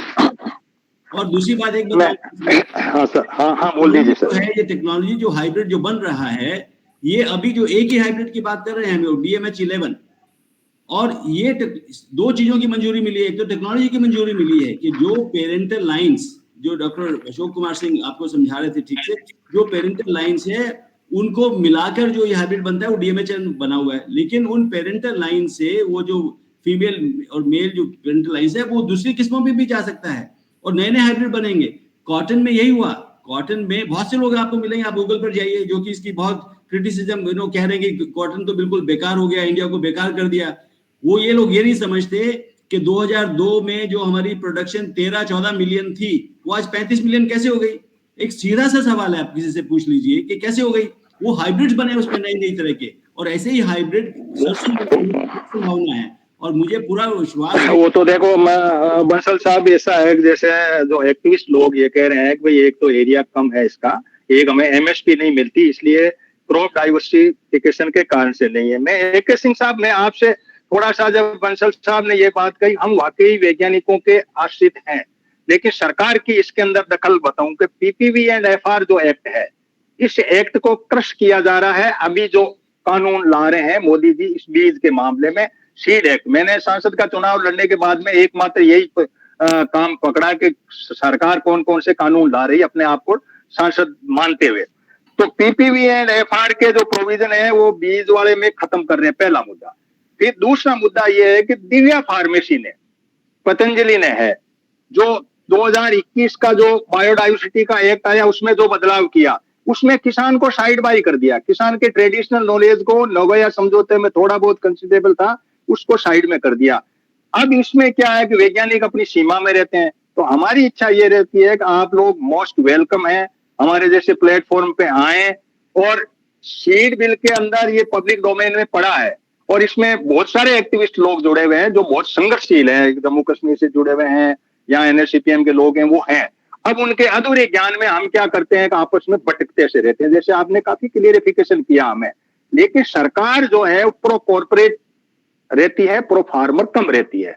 आपके ऊपर तो किसी प्रकार का दबाव नहीं है, लेकिन आपकी कुछ सीमाएं हो सकती है कि हमारे तक बात पहुंचाने में किसी, क्योंकि हम किसी बात को करें आगे फैलाएं, बाई नेम फैलाएं। जैसे बंसल साहब का मैंने वीडियो रूरल वॉइस पे सुना पूरा, फिर दीपक बंसल साहब का संसद के टीवी के ऊपर उनका जो प्रोग्राम था उसको मैंने रिकॉर्ड करके उसको लोगों तक पहुंचाया कि ये बात है। लेकिन जो कानून बन रहे हैं संसद में वो प्रो फार्मर नहीं बन रहे हैं। वैज्ञानिकों की रिपोर्ट को साइड बाई किया जा रहा है। वैज्ञानिकों के, अब PPV एंड FR एक्ट बहुत अच्छा एक्ट है जैसा AK सिंह साहब ने कही है, लेकिन मैं आपसे निवेदन कर दूं कि PPV एंड FR एक्ट को साइड बाई करते हुए बीज एक्ट को लाया जाता है। क्यों कि मार्केट के अंदर ये ट्रूथफुली लेबल्ड के नाम से जो बीज पड़ा है वो वैज्ञानिकों से साइड बाई होके पड़ा है। बंसल साहब, मैं आपसे निवेदन कर रहा हूं, बीज के ऊपर हमारे देवल देव के साथ भी हमारी अच्छी मीटिंग हुई। ट्रूथफुली लेबल्ड बीज का जो गोरख धंधा पूरा का पूरा मार्केट में है लॉन्च हुआ वो वैज्ञानिकों से नहीं है। वहां से आपका सर्टिफाइड बीज, नोटिफाइड बीज के सिवाय यदि इतना बीज यहाँ आके खड़ा हो सकता है तो हाइब्रिड साइड में है। हाइब्रिड के जो रिसर्च करने वाले लोग हैं वो बहुत लिमिटेड हैं, किसान तक उनके नकली और वो फर्जी बीज पहुंचने का जो है। और उस एक्ट के अंदर जो बीज एक्ट आ रहा है अभी, इस एक्ट में ऐसा प्रावधान है कि आप कंज्यूमर एक्ट में जाकर के इसको करोगे। क्या मतलब हुआ? PPV एंड FR में था ये प्रोविजन, सजा होती थी, सारा कुछ पावर था। अब कंज्यूमर एक्ट में काश्तकार कब जाएगा बीज खराब हो तो? कितना बड़ा इन्होंने अपनी एक लाइन लिख दी उस एक्ट को। अब शीतकालीन इस सत्र में ये पास होगा और हो सकता है कि बीज एक्ट पास होने के बाद में आप लोगों के साथ हम एक और मीटिंग करें कि इन्होंने क्या बदलाव किया, क्योंकि हमारे एक्टिविस्ट लोग भी इस बात को लगे रहते हैं कि भाई कौन से में फायदा कौन से, क्योंकि हमारा काम किसान के साथ अटैचमेंट का है। कई किसान इसमें जुड़े हुए यूनियन के लीडर भी हैं, तो ये हमारी पसंद है। राजनीति से हम सताए व थोड़ा प्रो फार्मर नहीं होके और प्रो कॉर्पोरेट या प्रो इंडस्ट्री जब कंसेप्ट आता है और विज्ञान को एक तरफ रख दिया जाता है, तब हम इन बातों को लेकर के इन मंचों पे आते हैं। हम इस सुप्रीम कोर्ट की सोचते हैं या आंदोलन की सोचते हैं या इन बातों को ला करके उसमें सोचते हैं। अब मेरे साथ में चरणप्रीत यूनियन के पहले आप हनुमान राम जी एक बार एक मिनट, हरवीर जी आए हैं। हरवीर जी एक मिनट, आप हैंड रेज के। हरवीर जी आए हुए हैं जो रूरल वॉइस से हैं। हरवीर जी, मैंने कुछ किसानों की वकालत ज्यादा ही की है, तो आप इसमें अपनी बात को कहाँ फिट करना पाएंगे, क्या कहना पाएंगे? PPV एंड FR एक्ट को कमजोर करते हुए एक्ट तो रहेगा, एक साइड में बीज का एक्ट आ रहा है, दूसरी साइड में ये आ रहा है, ये 2 साल तक ट्रायल चलेगी, सुप्रीम कोर्ट होगा, जो भी होगा, हम कह रहे हैं कि अच्छी बात है देश में इस तरह की चीज आए और ये बात हम मान रहे हैं। लेकिन वैज्ञानिक, तब हमने कहा कि हमें क्लियरिंग हाउस में घुसने दीजिए किसानों को। बायोसेफ्टी क्लियरिंग हाउस है, उसको जब मैंने पूरा पढ़ा, मैं यूपीएससी के लेक्चर के आगे मेरे पास में नॉलेज नहीं, मैं इंजीनियरिंग लाइन का आदमी, सिविल इंजीनियर हूं और राजनीति के और नेतागिरी के इस चक्कर में मैंने किसानों के साथ अटैच हुआ।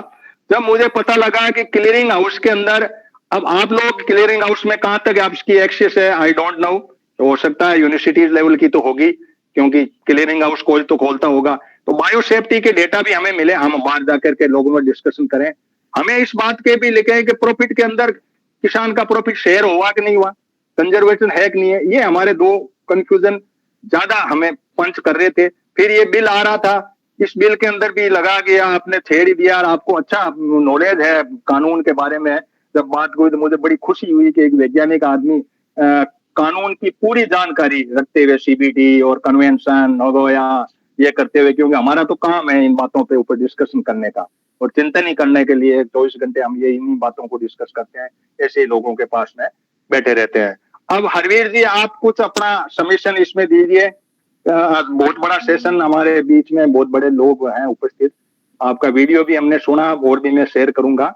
आपको इस मामले में किसान के हित की बात के अंदर क्या आप अपना बात रखना चाहेंगे हरवीर जी? शुक्रिया हनुमान जी। देखिए, एक हमारे यहाँ बड़ा चैलेंज है कि जो स्टेक होल्डर है उसकी भागीदारी को लेकर के हमेशा एक बड़ी प्रॉब्लम रहती है। अब अगर कोई भी रूल रेगुलेशन या बिल या कानून की जो ड्राफ्टिंग होती है, काम होता है, उसमें एक बड़ा स्टेक होल्डर फार्मर तो है, पर जितना इंटरेक्शन इंडस्ट्री से होता है या उनकी लॉबी से होता है उतना फार्मर रिप्रेजेंटेटिव से नहीं होता। इसकी एक खामी ये किसान खुद भी है, टू बी फ्रैंक। जैसे हम लोग अभी डिस्कशन कर रहे हैं, आपने ये कॉल किया, पहले भी हम लोग करते रहे आपके इस प्लेटफॉर्म पे, तमाम सारे मसलों को लेके आपने ये जीएम मस्टर्ड पे बात की, तो बहुत बढ़िया बात है। सारे पक्ष आ रहे हैं, बंसल जी भी आ गए, एके सिंह जी भी अपने सारा उन्होंने साइंटिफिकली आपको समझा दिया, तो उसमें आपके जो क्वेश्चन है आप रेज भी कर सकते हैं। तो एक तो मेरा मानना है कि ये जो एक तरीके का जो बातचीत का जो तरीका है वो सबसे कारगर होता है। आपके भी शक शुबह दूर होते हैं और दूसरे भी सफाई जो देना चाहें वो दे लेते हैं। अदरवाइज क्या होता है, वन वे ट्रैफिक होता है कि कोई आधी अधूरी इंफॉर्मेशन है, आप एजिटेशन करेंगे, आप डिमांड करेंगे, फिर आगे फिर वही घूम के अफसरों के पास जाएगा, वहाँ पीछे से कोई लॉबिंग कर देगा, तो कुछ नतीजा तो निकलता नहीं उसमें। ऑब्जेक्टिव सारा ये है, मैं तो देखिए मेरा प्रिंसिपल है कि भाई फार्मर की आमदनी बढ़नी चाहिए, उसका जीवन बेहतर होना चाहिए। सारा ठेका ये फार्मर ने नहीं ले रखा कि ये सारे एक्टिविस्ट जाके शुरू हो जाते हैं कि साहब ये टेक्नोलॉजी खराब है, इससे ये हो जाएगा, उससे वो हो जाएगा। देखिए, कोई भी साइंटिफिक ऑर्गेनाइजेशन और जो खासतौर से गवर्नमेंट के ऑर्गेनाइजेशन है वो नियम कायदों को इतनी आसानी से नहीं तोड़ सकते। कॉमर्शलाइजेशन में क्या होता है वो अलग पक्ष है, बट उसके पहले उनको सारे प्रोटोकॉल फॉलो करने हैं। हाँ, यहाँ मैं ये कहूँगा, जैसे आपने क्वेश्चन भी रेज किया था कि साहब ये क्या किसान को बीज को लेकर के इश्यू होगा। हाइब्रिड में तो बीज खरीदना ही पड़ता है, खरीदना पड़ेगा, नो डाउट, मोर लेस, ठीक है। दूसरा चैलेंज ये है कि क्या इसका जो अगला स्टेज है, क्या गवर्नमेंट ऐसा सिस्टम बना सकती है कि भाई जो पब्लिक सिस्टम है उसके थ्रू लोगों को सीड अवेलेबल हो, उसकी क्वालिटी की गारंटी हो, उसके प्राइस रीजनेबल हो। ये चैलेंज है उसमें, क्योंकि प्राइवेट में जैसे हम लोग बीटी कॉटन का भी एग्जाम्पल देख रहे हैं, पीछे का 20 साल हो गए अब तो, उस पर भी एक अलग डिबेट चल रही है कि साहब क्या फायदा हुआ। आज मैं देख रहा था एक चार्ट सामने आ रहा प्रोडक्टिविटी को लेकर के, लेकिन एक ये फैक्ट भी है कि भाई हम तो कॉटन एक्सपोर्ट कर रहे हैं, हम लोग इंपोर्ट करते थे, ये भी एक आंकड़ा है। तो उसको आप कैसे बदल देंगे? और जो खेती कर रहे हैं वो इतने बेवकूफ़ नहीं है, उनको अगर मान लिया उसमें नहीं आमदनी हो रही है तो वो उसको ग्रो क्यों करेगा? भाई आप देखो, हमारे इलाके में लोगों ने छोड़ दिया ना, कौन कॉटन ग्रो करता है हमारे यहाँ? गन्ना करते हैं, उनको लगता है भाई गन्ना ही ठीक है, उसको ठीक कर लेते हैं, उसमें आमदनी ठीक है, दाम ठीक है, स्टडी क्रॉप है।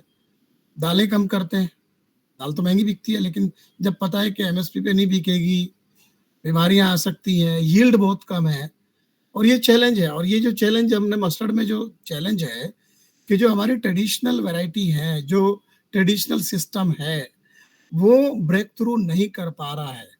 तो ये आप ये बताइए कि ये 1.25 टन पे किसान कब तक बैठा रहेगा? उसके बाद 1 हेक्टेयर जमीन है, अगर आप ये लगा लो कि 1.25 टन उसका हुआ, 6,000 रुपए का रेट है, आप लगा सकते हो कि भाई कितना हो गया उसकी आमदनी 1 हेक्टेयर में। उसको अगर 2 टन मिल जाएगा तो उसकी आमदनी बढ़ जाएगी। अब वो ये कहें कि साहब हमें तो ऑर्गेनिक चाहिए, हमें देसी खाना है, उनके लिए वो शहीद हो जाए फार्मर। ठेका लिया है क्या भाई? सीधी सी बात है। I am very crude. नहीं देखो, मतलब हरवीर जी, मैं आपको यहाँ थोड़ा सा किसानों की बात मैं आप तक पहुंचाऊं, क्योंकि आप बहुत बड़े प्लेटफॉर्म को। देखिए एक चीज मैं आपको बताऊं कि जब बीटी कॉटन भी लॉन्च हुआ तब तमाम सारी बातें हुई थी, हम लोगों ने रिपोर्ट किया था, और ये बात सही है कि उसमें ये कहा गया था कि भाई रिफ्यूज एरिया होगा 20%। रेगुलेटर हमारे यहाँ बहुत वीक है और नियमों को फॉलो नहीं करते, वो रिफ्यूज वाला झंझट खत्म ही हो गया, कोई बात ही नहीं कर रहा है।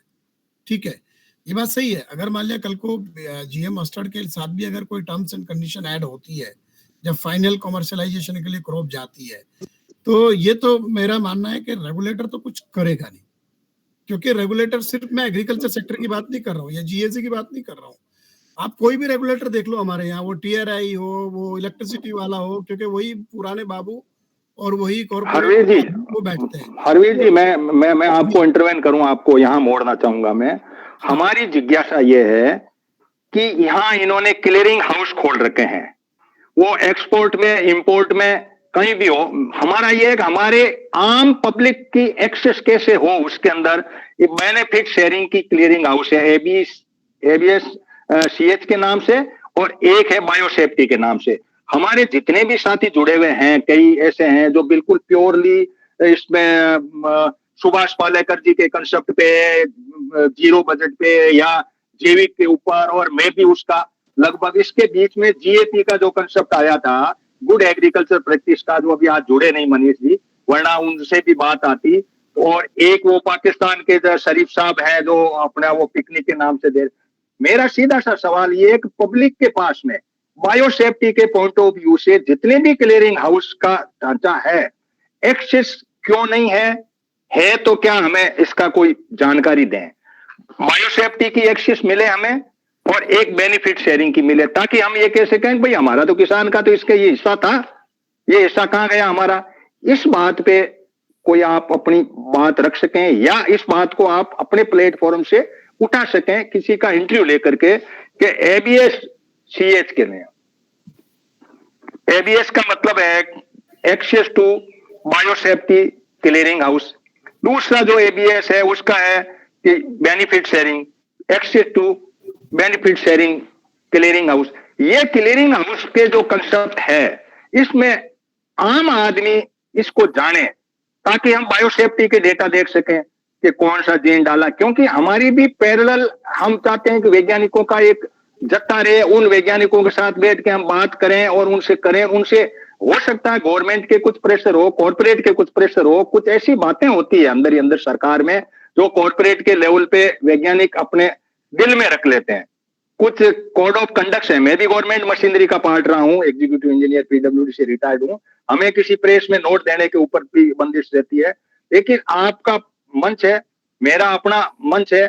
हम पब्लिक डोमेन में इन बातों को, जीएम सरसों या जीएम कपास, इसका तेल है जिसके अंदर ये आपके भुजिया आ रहे हैं, तो मैंने जब फूड टेक्नोलॉजी के एक्सपर्ट से बात की तो उन्होंने इस बात को नकारा कि ये गड़बड़ है, ये गड़बड़ है। क्योंकि हम न्यूट्रिशन पॉइंट ऑफ व्यू से भी तो देखें ना, सिर्फ प्रोडक्शन पे क्यों देखें। क्या भारत सिर्फ इसी बात के लिए कि हम सिर्फ प्रोडक्शन के पीछे अपने पड़े रहे? प्रोडक्शन हमारी सेकेंडरी होनी चाहिए। जब जीएम टेक का माल दुनिया के लोग नहीं खरीदते, नॉन टेक का खरीद रहे हैं, व्हाई शुड वी। चीन के अंदर हमारा जीरा जाकर के रिटर्न होके आया, और उसमें मैं उस मीटिंग में था, इस बात के लिए आया पेस्टिसाइड वगैरह इसमें ये डाल दिए कर दिए। तो रिसर्च ठीक चल रही है, इस पे हम कोई आक्षेप नहीं कर रहे हैं, लेकिन इनकी कुछ बंदिश है। तो हम एबीएस सीएच की एंट्री के मामले में आप अपने मंच से कोई बात उठाएं कि ये हम किस तरीके से इसको एक्सेस कर पाए। ये बात मैं उठाना चाह रहा हूं आपके मार्फत। और चौधरी साहब, आप अनुमति दें तो मैं थोड़ा सा जोड़ना चाहूंगा। दो बातें हाँ सर अनुमति नहीं, आपका मोस्ट वेलकम, आपके लिए कभी भी छूट है, आप बोलिए सर। तो कहीं अभी नहीं चल पा रहा है, लेकिन मैं ये कहना चाहता, दो बातें आपने उठाई। एक आपने उठाई बात की PPVFRA और सीड बिल जो पार्लियामेंट पेंडिंग है, इसके बीच में कॉन्ट्रडिक्शन की बात आप कर रहे हैं। कई बार आपने ये बात कही और मैं यहाँ पे बताना चाहूंगा कि PPVFRA एक अलग चीज है। ये प्लांट ब्रीडर्स के और किसानों के अधिकार सुरक्षित करने के लिए एक व्यवस्था है। अगर हम PPVFRA में जाकर के अपने अधिकार सुरक्षित नहीं करेंगे और फिर जाकर के अपने अधिकार की मांग करेंगे तो हमको अधिकार कोई नहीं देगा, चाहे वो किसान हो चाहे ब्रीडर हो। जैसे मान लीजिए हम ब्रीडर हैं और हमारी एक वैरायटी है, कोई बासमती धान की हमारी वैरायटी है, पूसा बासमती 1509, पूसा बासमती 1718। अगर इन किस्मों को हमने PPVFRA में जाके प्रोटेक्शन नहीं करवाया और कल को हमारी किस्म का बीज कोई कंपनी वाला बड़े पैमाने पे उत्पादित करके बेचना शुरू कर दिया, और कर भी रहे हैं, जितना हम बीज बेचते हैं उसका 10 गुना बीज जो कंपनियां हमारी वैरायटी का बेच रही हैं, उनके खिलाफ हम कोई एक्शन नहीं ले पा रहे हैं। जब तक हम अपने अधिकार को संस्था के साथ जाकर के सुरक्षित नहीं कर लेंगे, तब तक हम अपने अधिकार की मांग नहीं कर सकते हैं, चाहे वो ब्रीडर हो चाहे किसान हो। किसान को भी बात समझनी है कि हमें किसान के रूप में, इंडिविजुअल फार्मर्स के रूप में, कम्युनिटी के रूप में जो अधिकार हमें हैं, जिसके बारे में हमें पारंपरिक ज्ञान है, उसको हमें ले आकर के पहले प्रोटेक्ट करवाना है। और उस प्रोटेक्शन का काम करने के लिए कृषि विश्वविद्यालय, कृषि विज्ञान केंद्र सभी किसानों की या किसान समूहों की मदद कर रहे हैं। और इसके चलते मैं आपको बताते हुए मुझे खुशी हो रही है कि जितनी नई किस्में सरकारी संस्थाओं द्वारा, कृषि विश्वविद्यालयों द्वारा या भारतीय कृषि अनुसंधान परिषद के संस्थानों के द्वारा संरक्षित नहीं की गई हैं, उससे 4 गुना ज्यादा मात्रा में, संख्या में किसानों के द्वारा विकसित प्रजातियों का संरक्षण PPVFRA में किया गया है।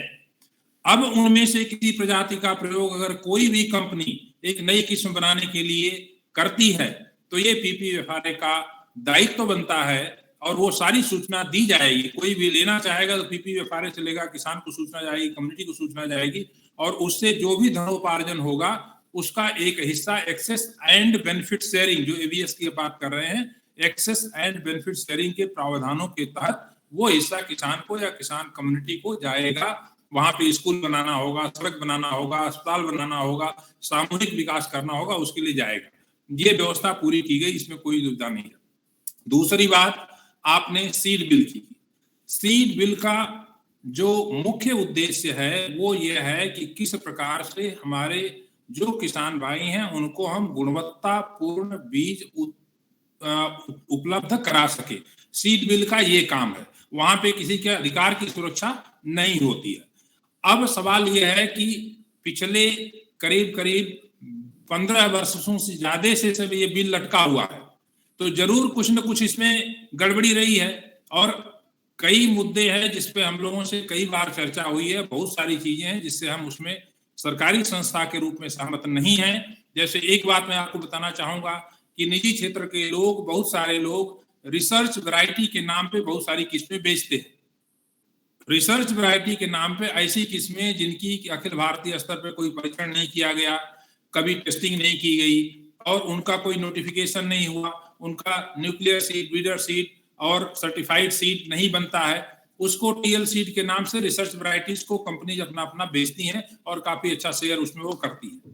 तो अब इस बात पे बार बार ये चर्चा होती है कि जो value in cultivation and use, VCU बोलते हैं, value in cultivation and use, कोई भी नई किस्म जो हम ला रहे हैं उस किस्म की value in cultivation and use, प्रयोग करने में और खेती करने में उसकी उपयोगिता किसान के दृष्टिकोण से क्या है, इस बात का निर्धारण कौन करेगा।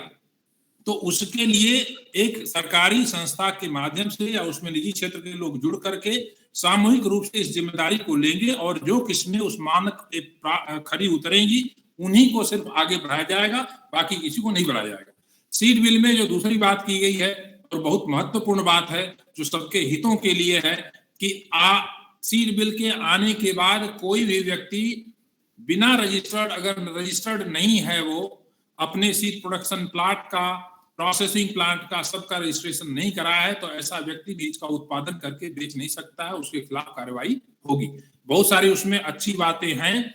एक मुद्दे पे अब निजी क्षेत्र की संस्थाओं का ये कहना है कि हम अपनी वैरायटी की टेस्टिंग की जिम्मेदारी, उसकी गुणवत्ता क्या है, उसकी जिम्मेदारी हम खुद लेना चाहते हैं। हम करके बताएंगे और हमारा अच्छा होगा तो लोग खरीदेंगे, नहीं अच्छा होगा तो नहीं खरीदेंगे। एक उसका एक पक्ष है, लेकिन उन दोनों के बीच में रास्ता निकाला जाएगा और क्या चीज सबको किसानों के हित में होगी उसको फॉलो किया जाएगा। तो सर मैं थोड़ा सा आपसे जानकारी ले लूं। ट्रूथफुल लेबल्ड बीज मार्केट में 90% है। टीएल बीज के बारे में आपने जो बात की, क्या इस सीड बिल के आने से टीएल बीज आउट हो जाएगा? टीएल बीज को भी हम, जैसे ये देखिए ऐसा है कि जब हमारी जो श्रृंखला चलती है उसमें पहले न्यूक्लियर सीड आता है, फिर ब्रीडर्स आता है, फिर फाउंडेशन आता है, फिर सर्टिफाइड आता है। सरकार के सारे प्रयासों के बावजूद भी जो सीड रिप्लेसमेंट रेट है, सर्टिफाइड सीड का रिप्लेसमेंट रेट जो है वो 30, 40, 50% से ज्यादा जो स्वयं परागित फसलें हैं जैसे धान, गेहूं है, दलहन में और थोड़ा कम है, उससे ज्यादा नहीं है। संकर किस्मों में 100% रिप्लेसमेंट होता है, क्योंकि संकर किस्मों को हर साल बदलना ही, आपको नहीं बदलेंगे तो आपको पैदावार नहीं मिलेगी। जब ये बिल आ जाएगा तो उस बिल में टीएल को भी हम जो है एक मानक के अंदर लाएंगे। अभी टीएल का मतलब क्या है? फुल्ली लेबल बीज हम अगर बेच रहे हैं तो उसकी गुणवत्ता की जिम्मेदारी हमारी है। सर्टिफाइड सीड में क्या होता है कि सर्टिफाइड सीड में बेचने वाले की जिम्मेदारी के साथ साथ जिम्मेदारी जो संस्था सर्टिफाई करती है उसकी भी होती है। उसके जो है 3-4 अवस्थाओं पे जाकर के विजिट होता है, फील्ड का देखा जाता है। तो टीएल को भी उस मॉनिटरिंग के सिस्टम में ला करके फिर उसको गुणवत्तापूर्ण बीज में कन्वर्ट किया जाएगा, उसमें कोई दिक्कत नहीं है। क्योंकि अभी सारी व्यवस्थाओं के बावजूद इतने बड़े पैमाने पे जो हमारी रिक्वायरमेंट है बीज की, उसमें अब जैसे मान लीजिए कि जो हमारे फार्मर सिस्टम है, किसानों से किसानों का बीज, उसकी मात्रा नहीं रखते हैं, उसकी गुणवत्ता कैसे बढ़ा सकते हैं, इसके ऊपर चर्चा होनी चाहिए। मैं थोड़ा सा इंटरवेन करूंगा सर। एस कैम के हमारे साथी जुड़े हुए हैं, मिस्टर राजू और रणजीत। राजू जी, आपने सुना AK सिंह साहब को कि इसके अंदर जो गोरखधंधा बीज का टीएल के नाम से चल रहा है, ये चल रहा है, ये जो बीज का बिल आ रहा है जीएम के अंदर, हमारे कंफ्यूजन भी है कोई बीज नहीं होगा। इस मामले में हम लोग एक अलग से मीटिंग करके अपनी पहले सेल्फ सेंटर्ड करके, हरवीर जी भी इसमें जुड़ जाए ताकि बढ़े, और AK सिंह साहब के साथ में मिलकर के हम डेलीगेशन के रूप में गवर्नमेंट को दें इस बीज के बारे में, क्योंकि PPVR FR में।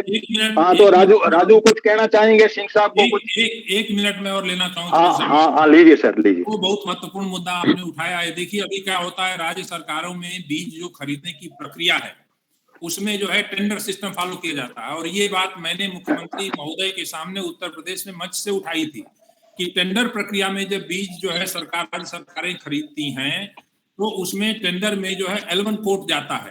अब जैसे मान लीजिए इस साल टेंडर किया गया कि हमको गेहूं का बीज जो है 40,000 कुंटल चाहिए, राज्य सरकार के द्वारा टेंडर किया गया, ठीक है। और आप जो है बीज उत्पादक हैं, ये बीज उत्पादक हैं, वो बीज उत्पादक हैं, 10 लोगों ने अप्लाई कर दिया। इन 10 को कैसे पता है कि पहले से ही वो 40,000 कुंटल पैदा करके बीज सप्लाई कर देंगे? किसी को नहीं पता है। श्रृंखला जाती है, उसकी लंबी श्रृंखला है। तो प्रक्रिया में होता क्या है फिर कि टेंडर जिसका L1 आ गया, मंडी से जाकर खरीद के बोरी में भर करके सप्लाई कर देते हैं। टेंडर प्रक्रिया को सबसे पहले बंद करना पड़ेगा बीज की खरीदारी में जो है। और इस बात को हम अलग अलग मंचों से अलग अलग समय पर मैं सर एसकेएम के साथी को ले लूं। वो राजू जी कुछ अपना कोई पूछना चाहेंगे? अपनी जीएम भी आ रहा है और भी साथ। एक मिनट,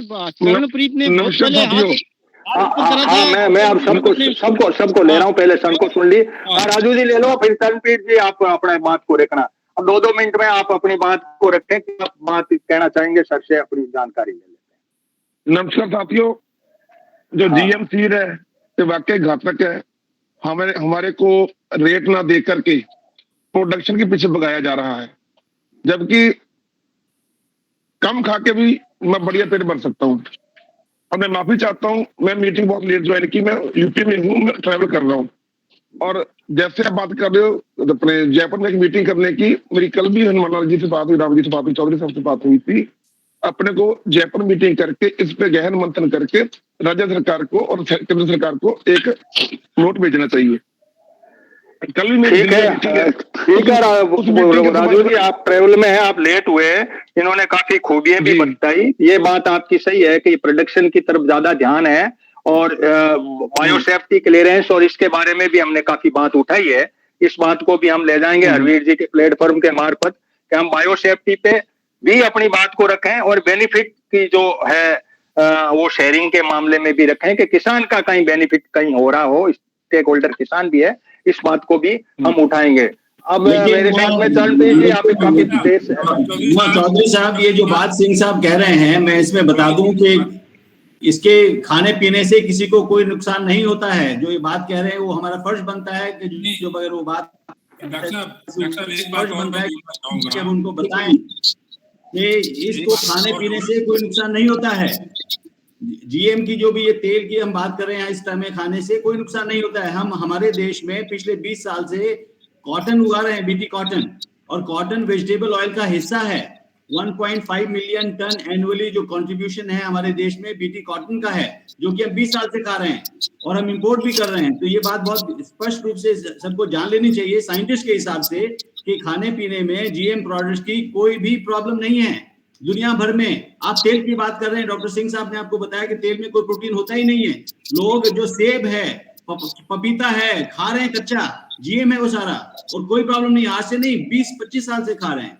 तो ये जो धारणा है, हमारी प्रार्थना है आप लोगों से कि स्वीकार करें कि जो साइंटिस्ट लोग आपको कह रहे हैं उसकी पूरी एनालिसिस होती है और कोई भी प्रॉब्लम, पहले कोई लोग बोलते थे हम सुन लेते थे 20 साल पहले, लेकिन अब 20 साल से ज्यादा 30 लोग इसको 70-80 लोग पूरे देश में खा रहे हैं, हम भी खा रहे हैं। तो कोई इसमें कोई प्रॉब्लम नहीं है। प्लीज इसको चलो सर, मैं अब नेक्स्ट लोगों के कंफ्यूजन भी कर लूं। चरणप्रीत जी, आप संक्षेप में बात करें। तो पाइप होता है। हमारे सभी जो अपने मेहमान लोग आए हैं उन सबका धन्यवाद, एक्सपर्ट लोगों का।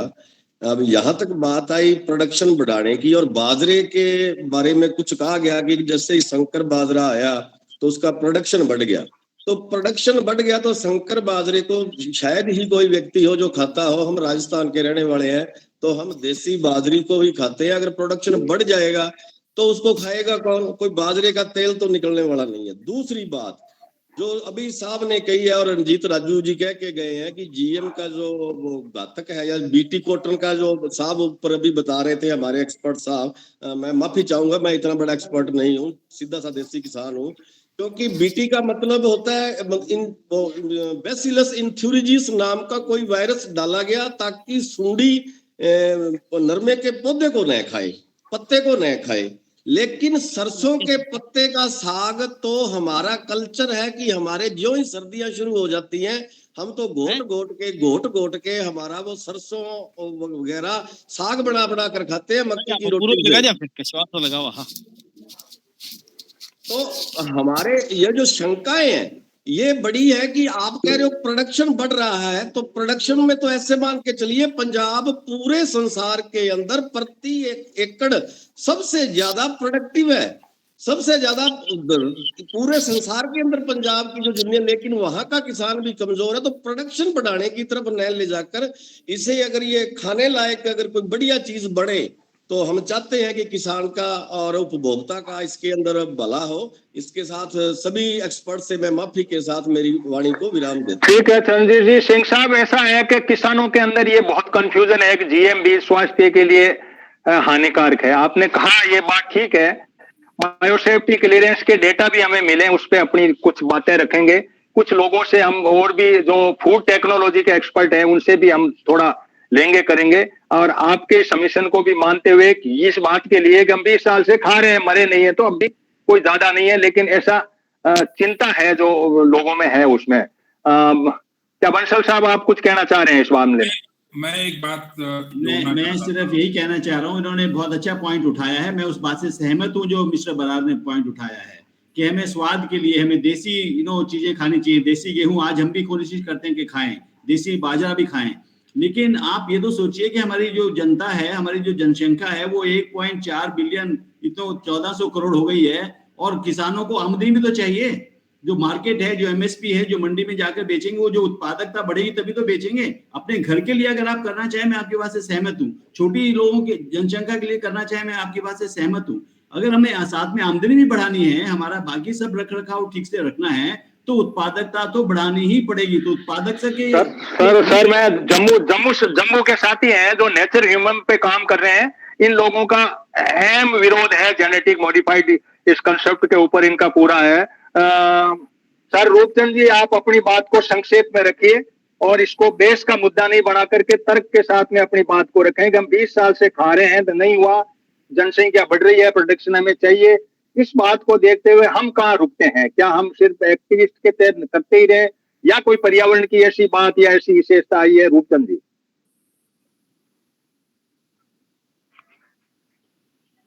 रूपचंद जी जम्मू से सुन पा रहे हैं? रूपचंद जी मुझे आप? चलो रूपचंद जी नहीं है तो घनश्याम जी इनके साथी हैं, यहाँ से जुड़े हुए, राजस्थान से ही NSCPM ग्रुप के हैं कुछ। घनश्याम जी आप अपनी बात को टू दी हेलो हेलो आ रही है? बोलिए बोल। अच्छा हाँ आ रही है, बोलिए रूपचंद जी। मैंने सब एक्सपर्ट की बात सुनी है, तो कोई भी अपनी राय रखने वाले पी मैंने 6-7 क्वेश्चन लाए हैं उनके सामने, जिस पर वो ब्रॉडर एंगल से सोचें और उसके बाद में वो उनसे बात कीजिए। पहली बात तो ये है कि ह्यूमन कम्युनिटी जो है वो इसलिए भोजन करती है ताकि वो जिंदा रहे। तो agriculture is a life line, it is not a mode of production और not a mode of commercialization और अर्निंग मनी। जो जिंदा रहने का सवाल है, पहली बात तो ये है, गाड़ियों से पैसे कमाओ, मोबाइल से पैसे कमाओ, जहां से मर्जी, पर एग्रीकल्चर जो है ये लाइफ लाइन है ह्यूमन कम्युनिटी की। कोई आदमी बताओ वर्ल्ड में जो एग्रीकल्चर को जिंदा रहता हो? पहली बात तो ये आ गई। दूसरा आगे आ गया सोशल कंसेप्ट के डेवलप्ड कंट्री जो है वो डेवलपिंग कंट्री को कंज्यूमर मानते हैं, और हमारी सरकारें डेवलपिंग कंट्री की जो जितनी भी 100 है वो सब अपने कंट्री पीपल्स को सिटीजन नहीं, नागरिक नहीं मानती, वो इनको कंज्यूमर मानती हैं। यही वजह है कि जो हमारे एक्सपर्ट ने पहले बात कही है कि जब हम अपने माल उधर भेजते हैं तो वहां की सरकारें टेस्ट करके रिजेक्ट कर देती हैं। क्यों? कि वो अपने नागरिक से पीपल्स को सिटीजन मानती है, और जहां पर जो माल आता है कुछ भी आए हम अलाउ कर देते हैं। जो हमारे एक्सपर्ट्स ने बात कही कि वहाँ ला बड़ा लूज है, उन्हें TRI की मिसाल दी, एटसेट्रा, पोल्यूशन कंट्रोल की एग्जांपल भी आ गई। इसका मतलब ये है कि हम अपने पीपल्स को जहाँ के सिटीजन नहीं मानते बल्कि उनको कंज्यूमर मानते हैं। ये हमारी स्टेटों का करैक्टर है। जो दो बातें पहले कंसिडर कर। तीसरी बात कि ह्यूमन हेल्थ जो है वो टोपोग्राफी पर डिपेंड करती है। जैसे कि अगर कश्मीर या लद्दाख के आदमी को या करगिल के आदमी को अब लगातार बाजरी और खिलाओ तो वो शायद ना पचा सके। उनका खाना उसकी टोपोग्राफी के मुताबिक है। और राजस्थान के साथी को अगर चावल खिलाओ लगातार तो वो शायद उसके लिए प्रॉब्लम आएगी। और मैंने खुद देखा कि पंजाब के साथी जो हमारे साथ साउथ में गए थे मीटिंग में, तो आकर के बीमार 2 महीने के बाद ठीक हुए, क्योंकि वह चावल खाते रहे बेचारे। तो क्वेश्चन ये मेरा है कि ह्यूमन हेल्थ, सर्वाइवल और ये टोपोग्राफी के से लिंक है। ये एज ए लाइन नहीं देखी जा सकती कि आप यूनिवर्सल लाइन से देख लेंगे वहां ठीक है तो जहां भी ठीक है। ये 2 पॉइंट्स आप कंसिडर करो। एक बात, फिर जो बायो सेफ्टी के टेस्ट होते हैं, चाहे वो GM सीड के हों, दूसरे हों, तीसरे हों, वो हिडन क्यों रखे जाते हैं? मोंसेंटो की बहुत सारी जो टेस्ट हैं वो लीक हुए हैं बाद में। बेयर के टेस्ट लीक हुए हैं जो बनाती हैं, GM सीड बनाती हैं, और वो लीक होने के बाद वो कहते हैं ये गलत है, लोग कहते हैं ठीक है। तो ये पब्लिकली डोमिनियन में क्यों नहीं बातें आती है? इसका मतलब पब्लिक डोमिनियन में वो बात नहीं आती जो एंटी पब्लिक हो। एंटी पब्लिक बात को ही कोई भी कंपनी जो है वो नहीं लाना चाहती। यही वजह है कि अपने ठीक है रूपचंद जी, अब ये क्वेश्चन है समय देखते हुए सर के बंसल साहब आप कुछ कहना चाहेंगे? सिंह साहब कुछ कहना चाहेंगे? 3 रेज किए हैं मुद्दे, तो बाकी तो गवर्नमेंट का मान है, कौन क्या माने करे, लेकिन बायो सेफ्टी का जो कंफ्यूजन है लोगों के डेटा के मामले में कंफ्यूजन है। Why should we not mister Roopchand ji ने 3 बात उठाई। पहली 2 बातों से मैं बिल्कुल सहमत हूँ। वो उनका अपना सोचना ऐसा है और बिल्कुल मैं उनसे सहमत हूँ। और तीसरी जो बात उन्होंने कही कि बायो सेफ्टी को छुपाया जाता है डेटा, उस बात से मैं सहमत नहीं हूँ। क्योंकि आप ये तो सोचिए साथ में कहने से पहले कि अगर कल को कोई गलत चीज साइंटिस्ट ये चीजें छुपाकर अगर बाजार में ला रहा है तो क्या वो मतलब अपनी फैमिली या अपने उनके जो परिवार दोस्त क्या उस चीज से वंचित रह जाएंगे? सभी को तो वो चीज उपलब्ध होगी। जो एक चीज मार्केट में आ गई थोड़ी इसके ऊपर लिखा है कि भाई आप खाएंगे आप नहीं खाएंगे, तो इस पर ऐसा कुछ नहीं है। जीएम मस्टर्ड की अगर हम बात करें, हमें क्या प्रॉब्लम होती है कि गवर्नमेंट सर आप उसको इस तरीके से समझो, जीएम इंपोर्ट होकर के आया और हमारे स्वास्थ्य के लिए कितना फायदेमंद रहा या नहीं रहा। बहुत सारा तेल आया, सब कुछ आया, ये पब्लिक डोमेन में डेटा नहीं थे, ये इनका कंफ्यूजन है। मेरी 2 दिन पहले भी वो बायोसेफ्टी की डाटा की बात कर रहे थे। आज भी डिपार्टमेंट ऑफ बायोटेक्नोलॉजी जिसकी भाई जिम्मेवारी है, या फिर वो जो generic engineering appraisal committee ministry of environment. मेरा क्वेश्चन में मैं दोबारा सवाल यही क्लैरिफाई कर दूं बायोसेफ्टी का। हाँ, ये जो हर्बिसाइड बनते हैं और बेर वाले को अमेरिकन कोर्ट ने जुर्माना डाला है 75 लाख रुपया, क्योंकि लेबर जो है वो उसका वो छिड़काव करता रहा। जब उसको सर्टिफिकेट अराउंड आपको सर्टिफिकेट मिला था कि ये हेल्थ के लिए सेफ है, क्या उस साइंटिस्ट को पनिशमेंट दी गई कि why you have declared this unsafe herbicide as a healthy? नहीं, सरकार ने उसको जुर्माना दे दिया, साइंटिस्ट एक्सपर्ट बरी हो गया। ये क्राइम है।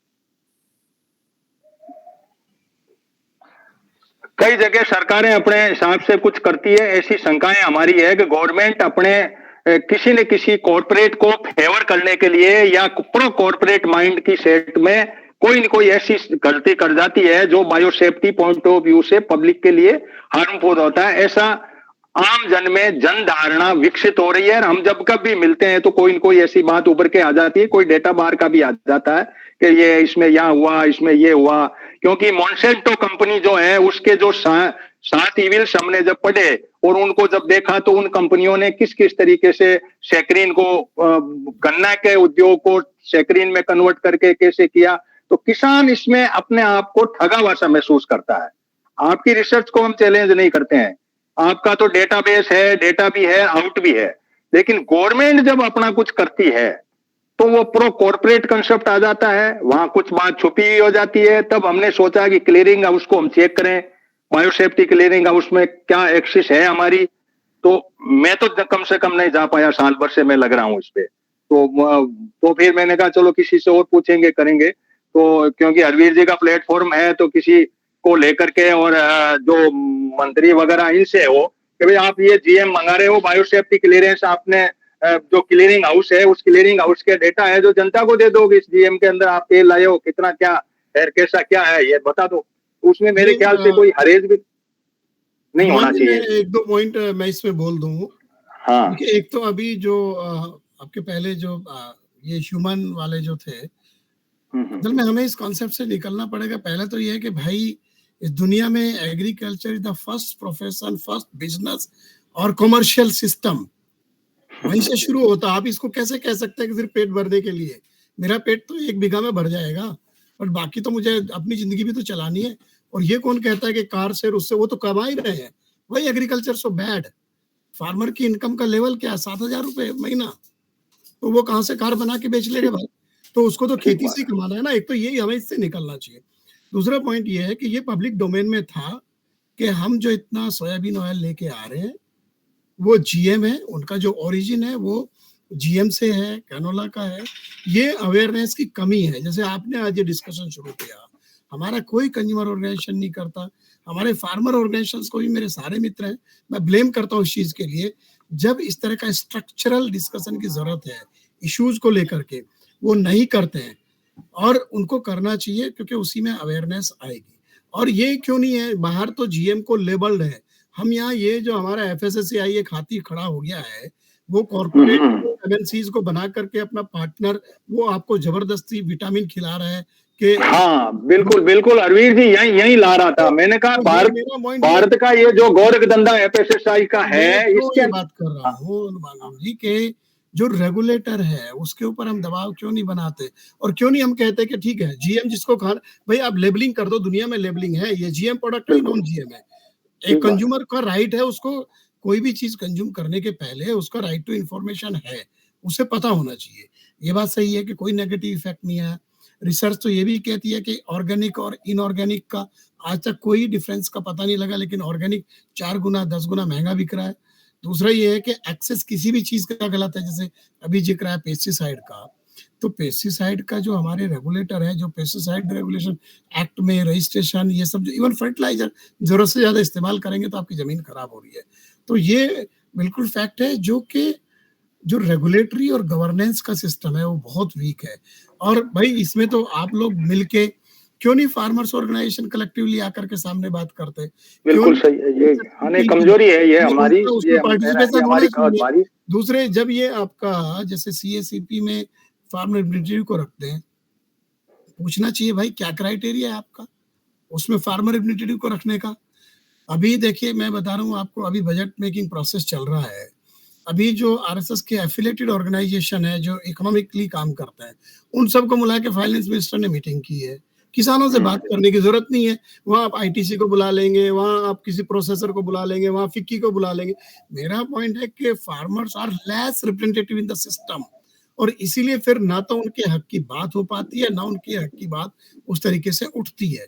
सवाल ये, अब जैसे सीड एक्ट की बात है, भाई वो कंज्यूमर कोर्ट में क्यों जाएगा? आप सीड बिल में प्रोविजन कर दो ना कि जिसने सीड गलत बेचा है उसके उसका 1000 टाइम जुर्माना बिल्कुल बिल्कुल बिल्कुल सही कह रहे हैं। आप क्रॉप इंश्योरेंस से भी कनेक्ट कीजिए। अगर सीड फेल हो गया तो इंश्योरेंस, अब अगर कोई एक्सीडेंट हो जाता है थर्ड पार्टी, तो इंश्योरेंस कंपनी भुगतती है ना। तो ये इंश्योरेंस जो फार्म इंश्योरेंस में क्यों नहीं वो कंपनी जाके उससे लड़े सीड वाले से? बिकॉज किसान इतना इक्विप्ड नहीं है, इतना अवेयर नहीं है, उसका एक्सेस नहीं है, इतना एम्पावर्ड नहीं है कि वो रेगुलेटरी सिस्टम में और कानूनों में जाके उलझे।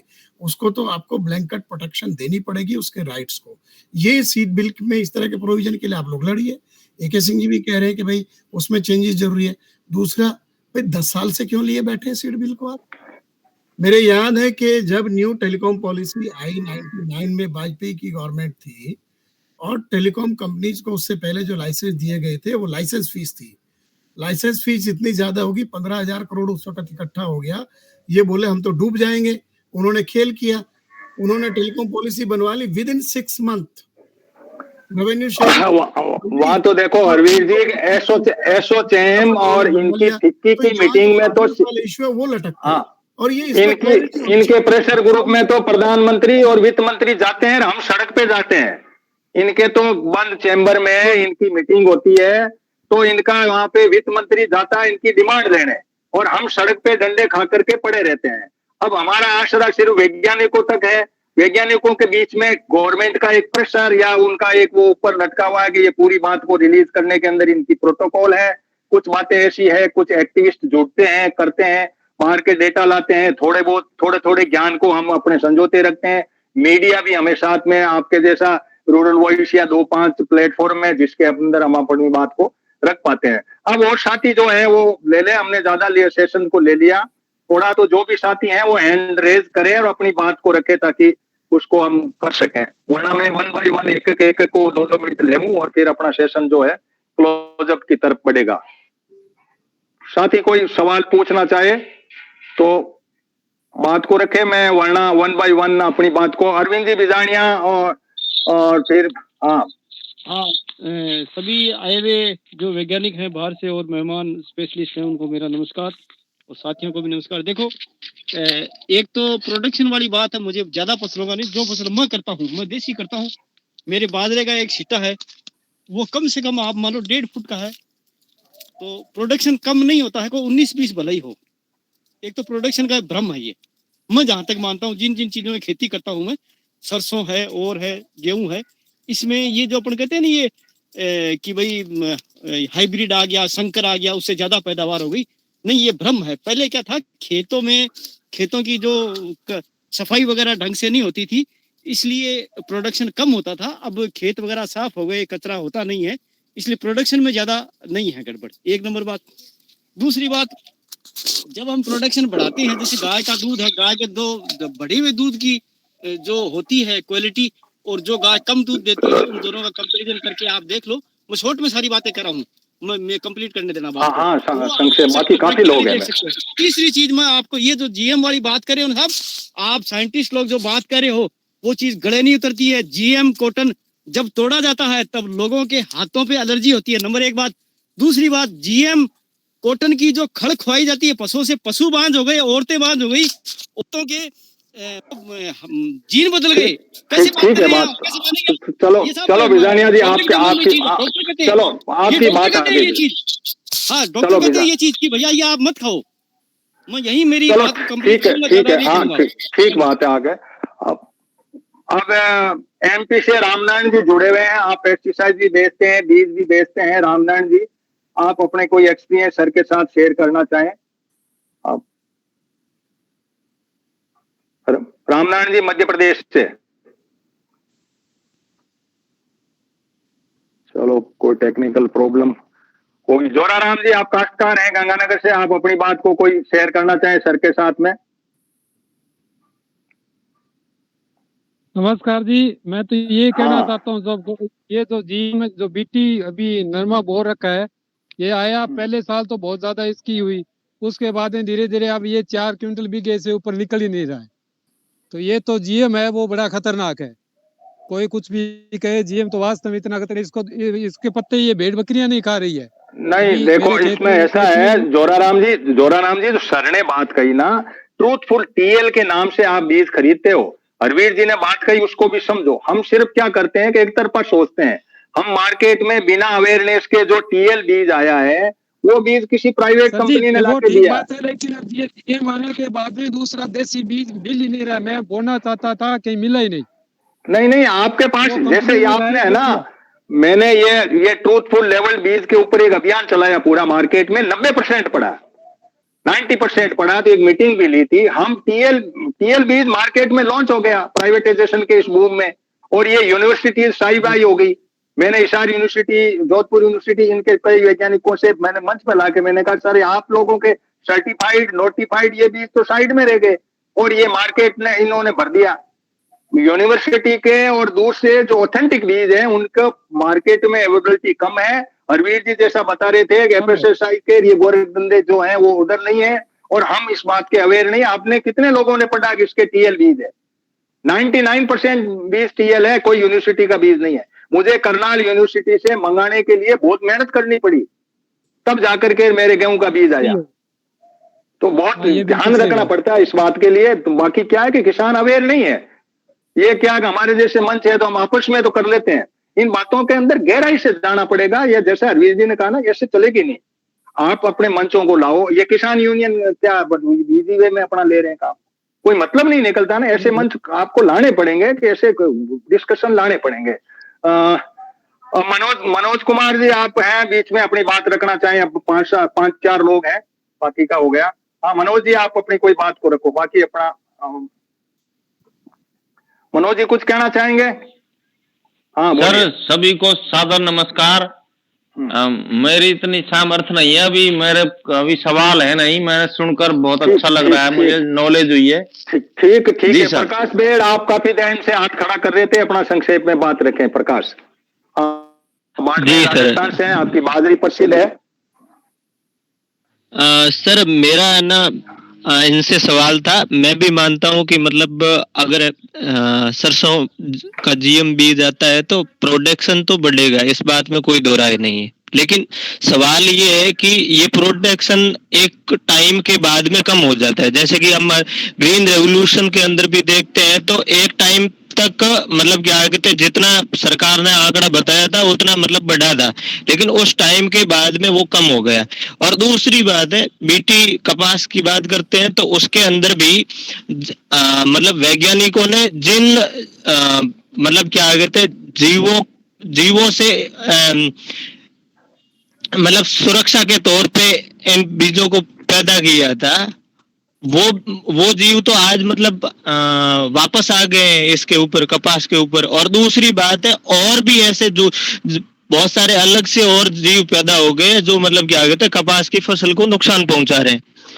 और तीसरी ये बात, एक लास्ट बात बोल रहा हूँ, तीसरी ये बात है कि आप कह रहे हो कि भाई उपभोक्ता को घाटा हो सकता है, किसान को घाटा नहीं हो सकता है। तो सीधी बात है, ग्रीन रेवोल्यूशन के अंदर हम देखते हैं कि जमीनों के अंदर और पानी के अंदर आर्सेनिक की मात्रा बढ़ गई है। जहां जहां ग्रीन रेवोल्यूशन बहुत ज्यादा मात्रा में हुआ है, वहां पे ये दिक्कतें आ रही है और किसान को मतलब क्या कहते हैं कैंसर हो रहा है। जैसे कि पंजाब के अंदर देख लो आप, बिहार के अंदर देख लो, बंगाल के अंदर देख लो, यहाँ इन इलाकों में बड़ी संख्या में। हाँ प्रकाश, ये कई बार बातें आ चुकी है। मोटा सा आपका सवाल ये बैठता है इस बात के लिए, सर नहीं कह रहे हैं तो मैं भी बता दूंगा, हमारी अवेयरनेस में कमी है। हमारे खेत की उपज यील्ड कम इसलिए हो रही है कि हम कुछ ज्यादा पेस्टिसाइड और सॉइल सैंपल टेस्टिंग के लिए भी नहीं है।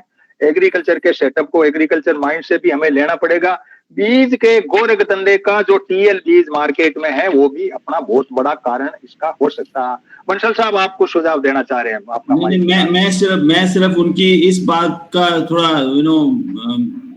बताना चाहता हूं कि वो जो कह रहे हैं कि ग्रीन रिवोल्यूशन की बीज थी, कुछ समय के बाद इनकी प्रोडक्शन कम हो जाती है, ऐसा कुछ नहीं होता है। उनकी बीटी कॉटन की जो बात थी वो बात सही है कुछ हद तक, कि हाँ उसमें जो बनाया गया था जिस कीड़े से बचने के लिए, वो कीड़ा वो नहीं तो दूसरे और आ रहे हैं, ये संभावना पहले से ही होती है। बिल्कुल सही कह रहे हैं। लेकिन इसमें जीएम का उस चीज का कोई रोल नहीं है। ये अगर कोई भी आप अच्छी किस्म बनाएंगे जो एक प्रोटेक्ट करेगी एक पर्टिकुलर इंसेक्ट से, वो दूसरे वो अपने आप को तगड़ा बनाता है और रेजिस्टेंस डेवलप करता है, ये साइंटिस्ट को पता है इस चीज का। लेकिन हम लोगों ने 20 साल उसका फायदा उठाया। अब हम ग्रीन रिवोल्यूशन की बात कर रहे हैं, उस टाइम लोग भूख से मर रहे थे। अब हम ग्रीन रिवोल्यूशन को क्रिटिसाइज नहीं कर सकते। बिल्कुल वो परिस्थिति सरकार की कंज्यूमर ओरिएंटेड थी, लेकिन किसान को भी साथ लेके चलती, ये है वो सवाल इनका किसानों का। और जीएम मस्टर्ड की मैं भी बात कर दूं, इसमें कोई भी प्रोडक्शन कम होने की संभावना बिल्कुल नहीं है, क्योंकि इसमें नए नए तरह के हाइब्रिड आएंगे। जब कनाडा में पहला हाइब्रिड आया था उसकी 15% ज्यादा पैदावार देता था, उसके बाद वो 46% चले गए, क्योंकि इसमें नए नए हाइब्रिड बनेंगे। टेक्नोलॉजी ऐसी है कि सिर्फ एक ही हाइब्रिड तक सीमित रहेगी, उसमें आने 5-10 साल में और नए हाइब्रिड आएंगे जिनकी प्रोडक्शन और ज्यादा होगी। चलो नेक्स्ट अपने घनश्याम जी आप जुड़े हुए हैं एनएससीपीएम के, आप एनवायरमेंट में मधुमक्खी की बात तो सर ने कह दी, अब अपने पास में पर्यावरण विदों के पास में कोई रिसर्च हो तो या कोई बात हो तो हाँ बोलिए सर। हाँ सभी को नमस्कार। देखो ये कॉन्फ्रेंस, ये जो भी वेबिनार हुई है, सीखने को तो मिला है। जो भी एक्सपर्ट है उनका जो ज्ञान है अपने क्षेत्र का, एक लिमिटेड दायरे का जो भी है, लेकिन इनको अच्छा जो रिसर्च की जो दिशा है वो सारे बता रहे हैं कि किसानों की आमदनी बढ़ाने की, डबल करने की, पैसों के रूप में लाभ लेने की डायरेक्शन है। और ये लाभ लेने की डायरेक्शन का पूरा जो अनुभव है पिछले 200 सालों का, उसने हवा खराब कर दी, पानी खराब कर दिया, जमीन खराब कर दी, लोगों का स्वास्थ्य खराब कर दिया। ये पूरा जनरल जो डायरेक्शन है, वैज्ञानिक है अपने लेवल पर खोज कर रहे हैं, लेकिन जो टोटल जो समाज का जो फ्रेमवर्क बना हुआ है वो लाभ लेने का है। और मानव इतिहास पूरा लाभ पर नहीं चला है। हर चीज को आप बेचने खरीदने में डाल दोगे तो कल्चरल पतन भी होगा। कुदरत का तो सारा हो ही गया है। वो दिख रहा है कि सांस लेने की प्रॉब्लम आ गई है, ये आई कहां से? तो वैज्ञानिकों को तो जैसी दिशा दी जाती है उस हिसाब से वो रिसर्च करते हैं। और जो सोशल वर्कर है, जो किसान खुद डायरेक्ट जुड़े हुए हैं, अब लाभ लेने का जो स्ट्रक्चर है कंपनियों का और उनका अनुभव, और किसान बेचारा कब लाभ लेने के लिए काम किया, सैकड़ों सालों से, हजारों साल से खेती करता रहा है, उसके मुकाबले कंपनियों के मुकाबले किसान को खड़ा कर देते हैं। वो और फिर उनकी जो पॉलिसी है, ठीक बात है कि आपका मतलब ये है कि गवर्नमेंट को सेफ गार्ड के रूप में, मेरा नट सेल में एक ही सेंटेंस है, हर चीज को आप बाजार दायरे में लाओगे ना, हवा, पानी, भोजन, स्वास्थ्य, शिक्षा, इनको तो बाहर निकालो ना, कि दवाई खरीदने बेचने के लिए नहीं। ठीक है घनश्याम जी को मैं जल्दी से बता देना चाहता हूँ, सिर्फ 1 मिनट से भी लेस, कि हम लोग जो बात कर रहे हैं ना लाभ की, किसानों की प्रोडक्टिविटी फायदा उठाने की, बढ़ाने की, इसलिए उसमें क्या है, हमारा दिशा में क्या हम रिसर्च कर रहे हैं, कम मात्रा में उनकी प्रोडक्शन बढ़े, कम पानी देना पड़े, कम खाद देनी पड़े, कम पेस्टिसाइड देना पड़े, जिस पर कम पर्यावरण पर कम प्रभाव पड़ेगा, और तब उसको किसानों को अगर फायदा होगा तो उसमें कोई नुकसान नहीं है। हमारा सिर्फ एक समय पर ये बात थी जो आपकी बात से मैं सहमत हूँ कि पर्यावरण बढ़ा, फर्टिलाइजर बढ़ा, पानी बढ़ा, पेस्टिसाइड बढ़े, लेकिन आज हम जो बात कर रहे हैं रिसर्च की, वो हमारा यही है, गवर्नमेंट की भी यही सोच है कि कम इनपुट से किसानों को आउटपुट ज्यादा मिले और उनको फायदा हो, उसमें कोई गलत नहीं है, और पर्यावरण भी साफ रहे, ये हमारा मुद्दा है। चलो बंसल साहब, आपकी बात है, लेकिन क्या है कि इसके अंदर सरकार की मंशाओं पे हमेशा एक्टिविस्ट लोगों की नजर इस बारे में रहती है कि भाई कोई भी सरकार है वो प्रो कॉर्पोरेट ज्यादा रही है। इसलिए क्या है कि जितने भी एक्टिविस्ट या हम लोग जितने भी लोग हैं उसको हर वक्त उस दायरे में, जैसे अरवीर जी ने कहा ना कि भाई अपना ऐसा तो नहीं चल सकता कि आप अपने लिए पैदा करो, लेकिन कॉर्पोरेट में भी आप इसको कॉमर्शियलाइजेशन भी करो। लेकिन कॉमर्शियलाइजेशन में हमारा नॉलेज उस लेवल तक नहीं है, हमें कुछ सेफ गार्ड नहीं है, हमारे लेवल पे कुछ ऐसी बात नहीं है, हमें बिल्कुल भोले भाले लोग जो हैं खेत में खड़े हैं, इसलिए हम क्या बार बार उस बात को रेजअप कर रहे हैं। हमारा मंशा ये नहीं है कि कोई तो करे, तो ये मुद्दा एक ही है कि भाई हम कोशिश करें, और आप तक बात पहुंची है तो बहुत मायने की बात है कि ये सरकार तक पहुंच गई बात, ये मैं इस बात को मानता हूं। AK सिंह साहब यदि हमारे बीच में हैं तो ये जो बात हमने उठाई है ये हमारा सौभाग्य है। नमिता जी को भी धन्यवाद देंगे, अंत में सम अप करेंगे सेशन को। तो नमिता सिंह जी, आप सभी को धन्यवाद देते हुए आपने बहुत अच्छा सेशन हमारा कराया, एक नॉलेज की बात भी बढ़ी, और किसी की कोई नट सेल में कोई बात रह गई हो तो ये ओढ़ने वाली बात नहीं हो कह दे, वरना मैं मैम नमिता को कहूंगा कि आप इसको सम अप करिए और हरवीर जी हमारी बात को आगे बढ़ाए। हाँ जी, मैं बोलूं हनुमान जी? हाँ जी, नहीं मुझे बोलना है, मैं बोलना चाह रहा हूँ जी। हनुमान जी, मैं ये कहना चाह रहा हूँ कि अभी तक जो चर्चा हुई है आज की हमारी इस वेबिनार में, वो सीड को लेके केवल सीड फैक्टर पे बात हुई है, जबकि हमारी इनकम बढ़ाने के लिए तो बहुत सारे फैक्टर्स हैं, जिसमें हमारी सबसे जरूरी आती है हमारी जो सोइल है उसकी हेल्थ की बात आती है। सोइल हेल्थ की बात तो की गई, इस सरकार ने भी बात करी कि सोइल हेल्थ कार्ड बनाए गए, लेकिन क्या उसका इम्प्लीमेंटेशन हो पाया? मैं देखता हूँ, मेरा पूरा करीब भारत के कई राज्यों में भ्रमण होता है, तो लेके अरुणाचल से अगर हम चले आते हैं एनी स्टेट्स में, नॉर्थ ईस्ट की जो स्टेट है, इसके बाद बिहार और बिहार के बाद ईस्टर्न यूपी, मैं देखता हूं कि 60% से ज्यादा जो हमारी लैंड्स हैं, एग्रीकल्चर लैंड, वो अंडर फ्लड होती हैं। उनमें जल भराव होता है इतना सारा कि रबी फसल की बुआई नहीं हो पाती। इस बार भी सितंबर में लेट बारिश हुई है, तो उसका दुष्प्रभाव ये हुआ कि बिहार और इन राज्यों में जिसका मैंने नाम लिया, इसमें रबी फसल की बुआई प्रभावित हुई बहुत ज्यादा, 50% से भी ज्यादा असर पड़ा है कि वो बुआई नहीं हो पाई उसकी। तो क्यों ना हम ऐसी व्यवस्था करें कि जो हमारी जितना जोर हम सीड्स पे दे रहे हैं, इसका आधा भी जोर अगर हम सोइल को अपनी उसकी कंडीशन सुधारने पे, जो मौसम के प्रभाव है उनसे बचाने पे, सोर्सेज ऑफ इरिगेशन पे, जो ये चीजें हमारे सामने आ रही हैं, दुष्प्रभाव आ रहे हैं, इन पे अगर हम ज्यादा गौर करें सीड के बजाय, तो शायद किसान की आय भी बढ़ेगी, उसकी बचत भी होगी और सब तरह से इसका हमें लाभ भी मिलेगा। दूसरा फैक्टर एक और मैं बताना चाहूंगा कि हमारा काम जहां उत्पादकता बढ़ाने पे है, वहीं उपभोक्ता की जेब ना कटे, इस पे भी तो ध्यान देना है। एक तो जो ये डिफरेंस है भाई, जो पोस्ट हार्वेस्टिंग हमारी प्रोडक्ट होती है और इसको अप टू कंज्यूमर ले जाने तक, ये किसके हाथ में रहती है, ये सारा प्रॉफिट बेस होता है, इसका प्रॉफिट किसके हाथ में जाता है, ये एक फैक्टर है जो बहुत ज्यादा ध्यान देने की जरूरत है, जिसपे हमारे दूसरे एक्सपर्टाइज को काम करना चाहिए।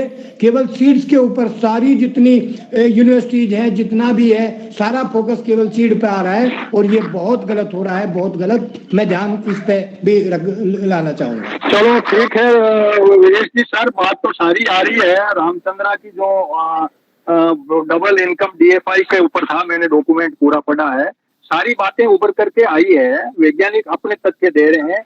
इसके अंदर कुल मिला के गवर्नमेंट का थोड़ा सा प्रो कॉर्पोरेट आइडिया है, और मामूली बात यह है कि हम बिल्कुल ही अवेयर नहीं है।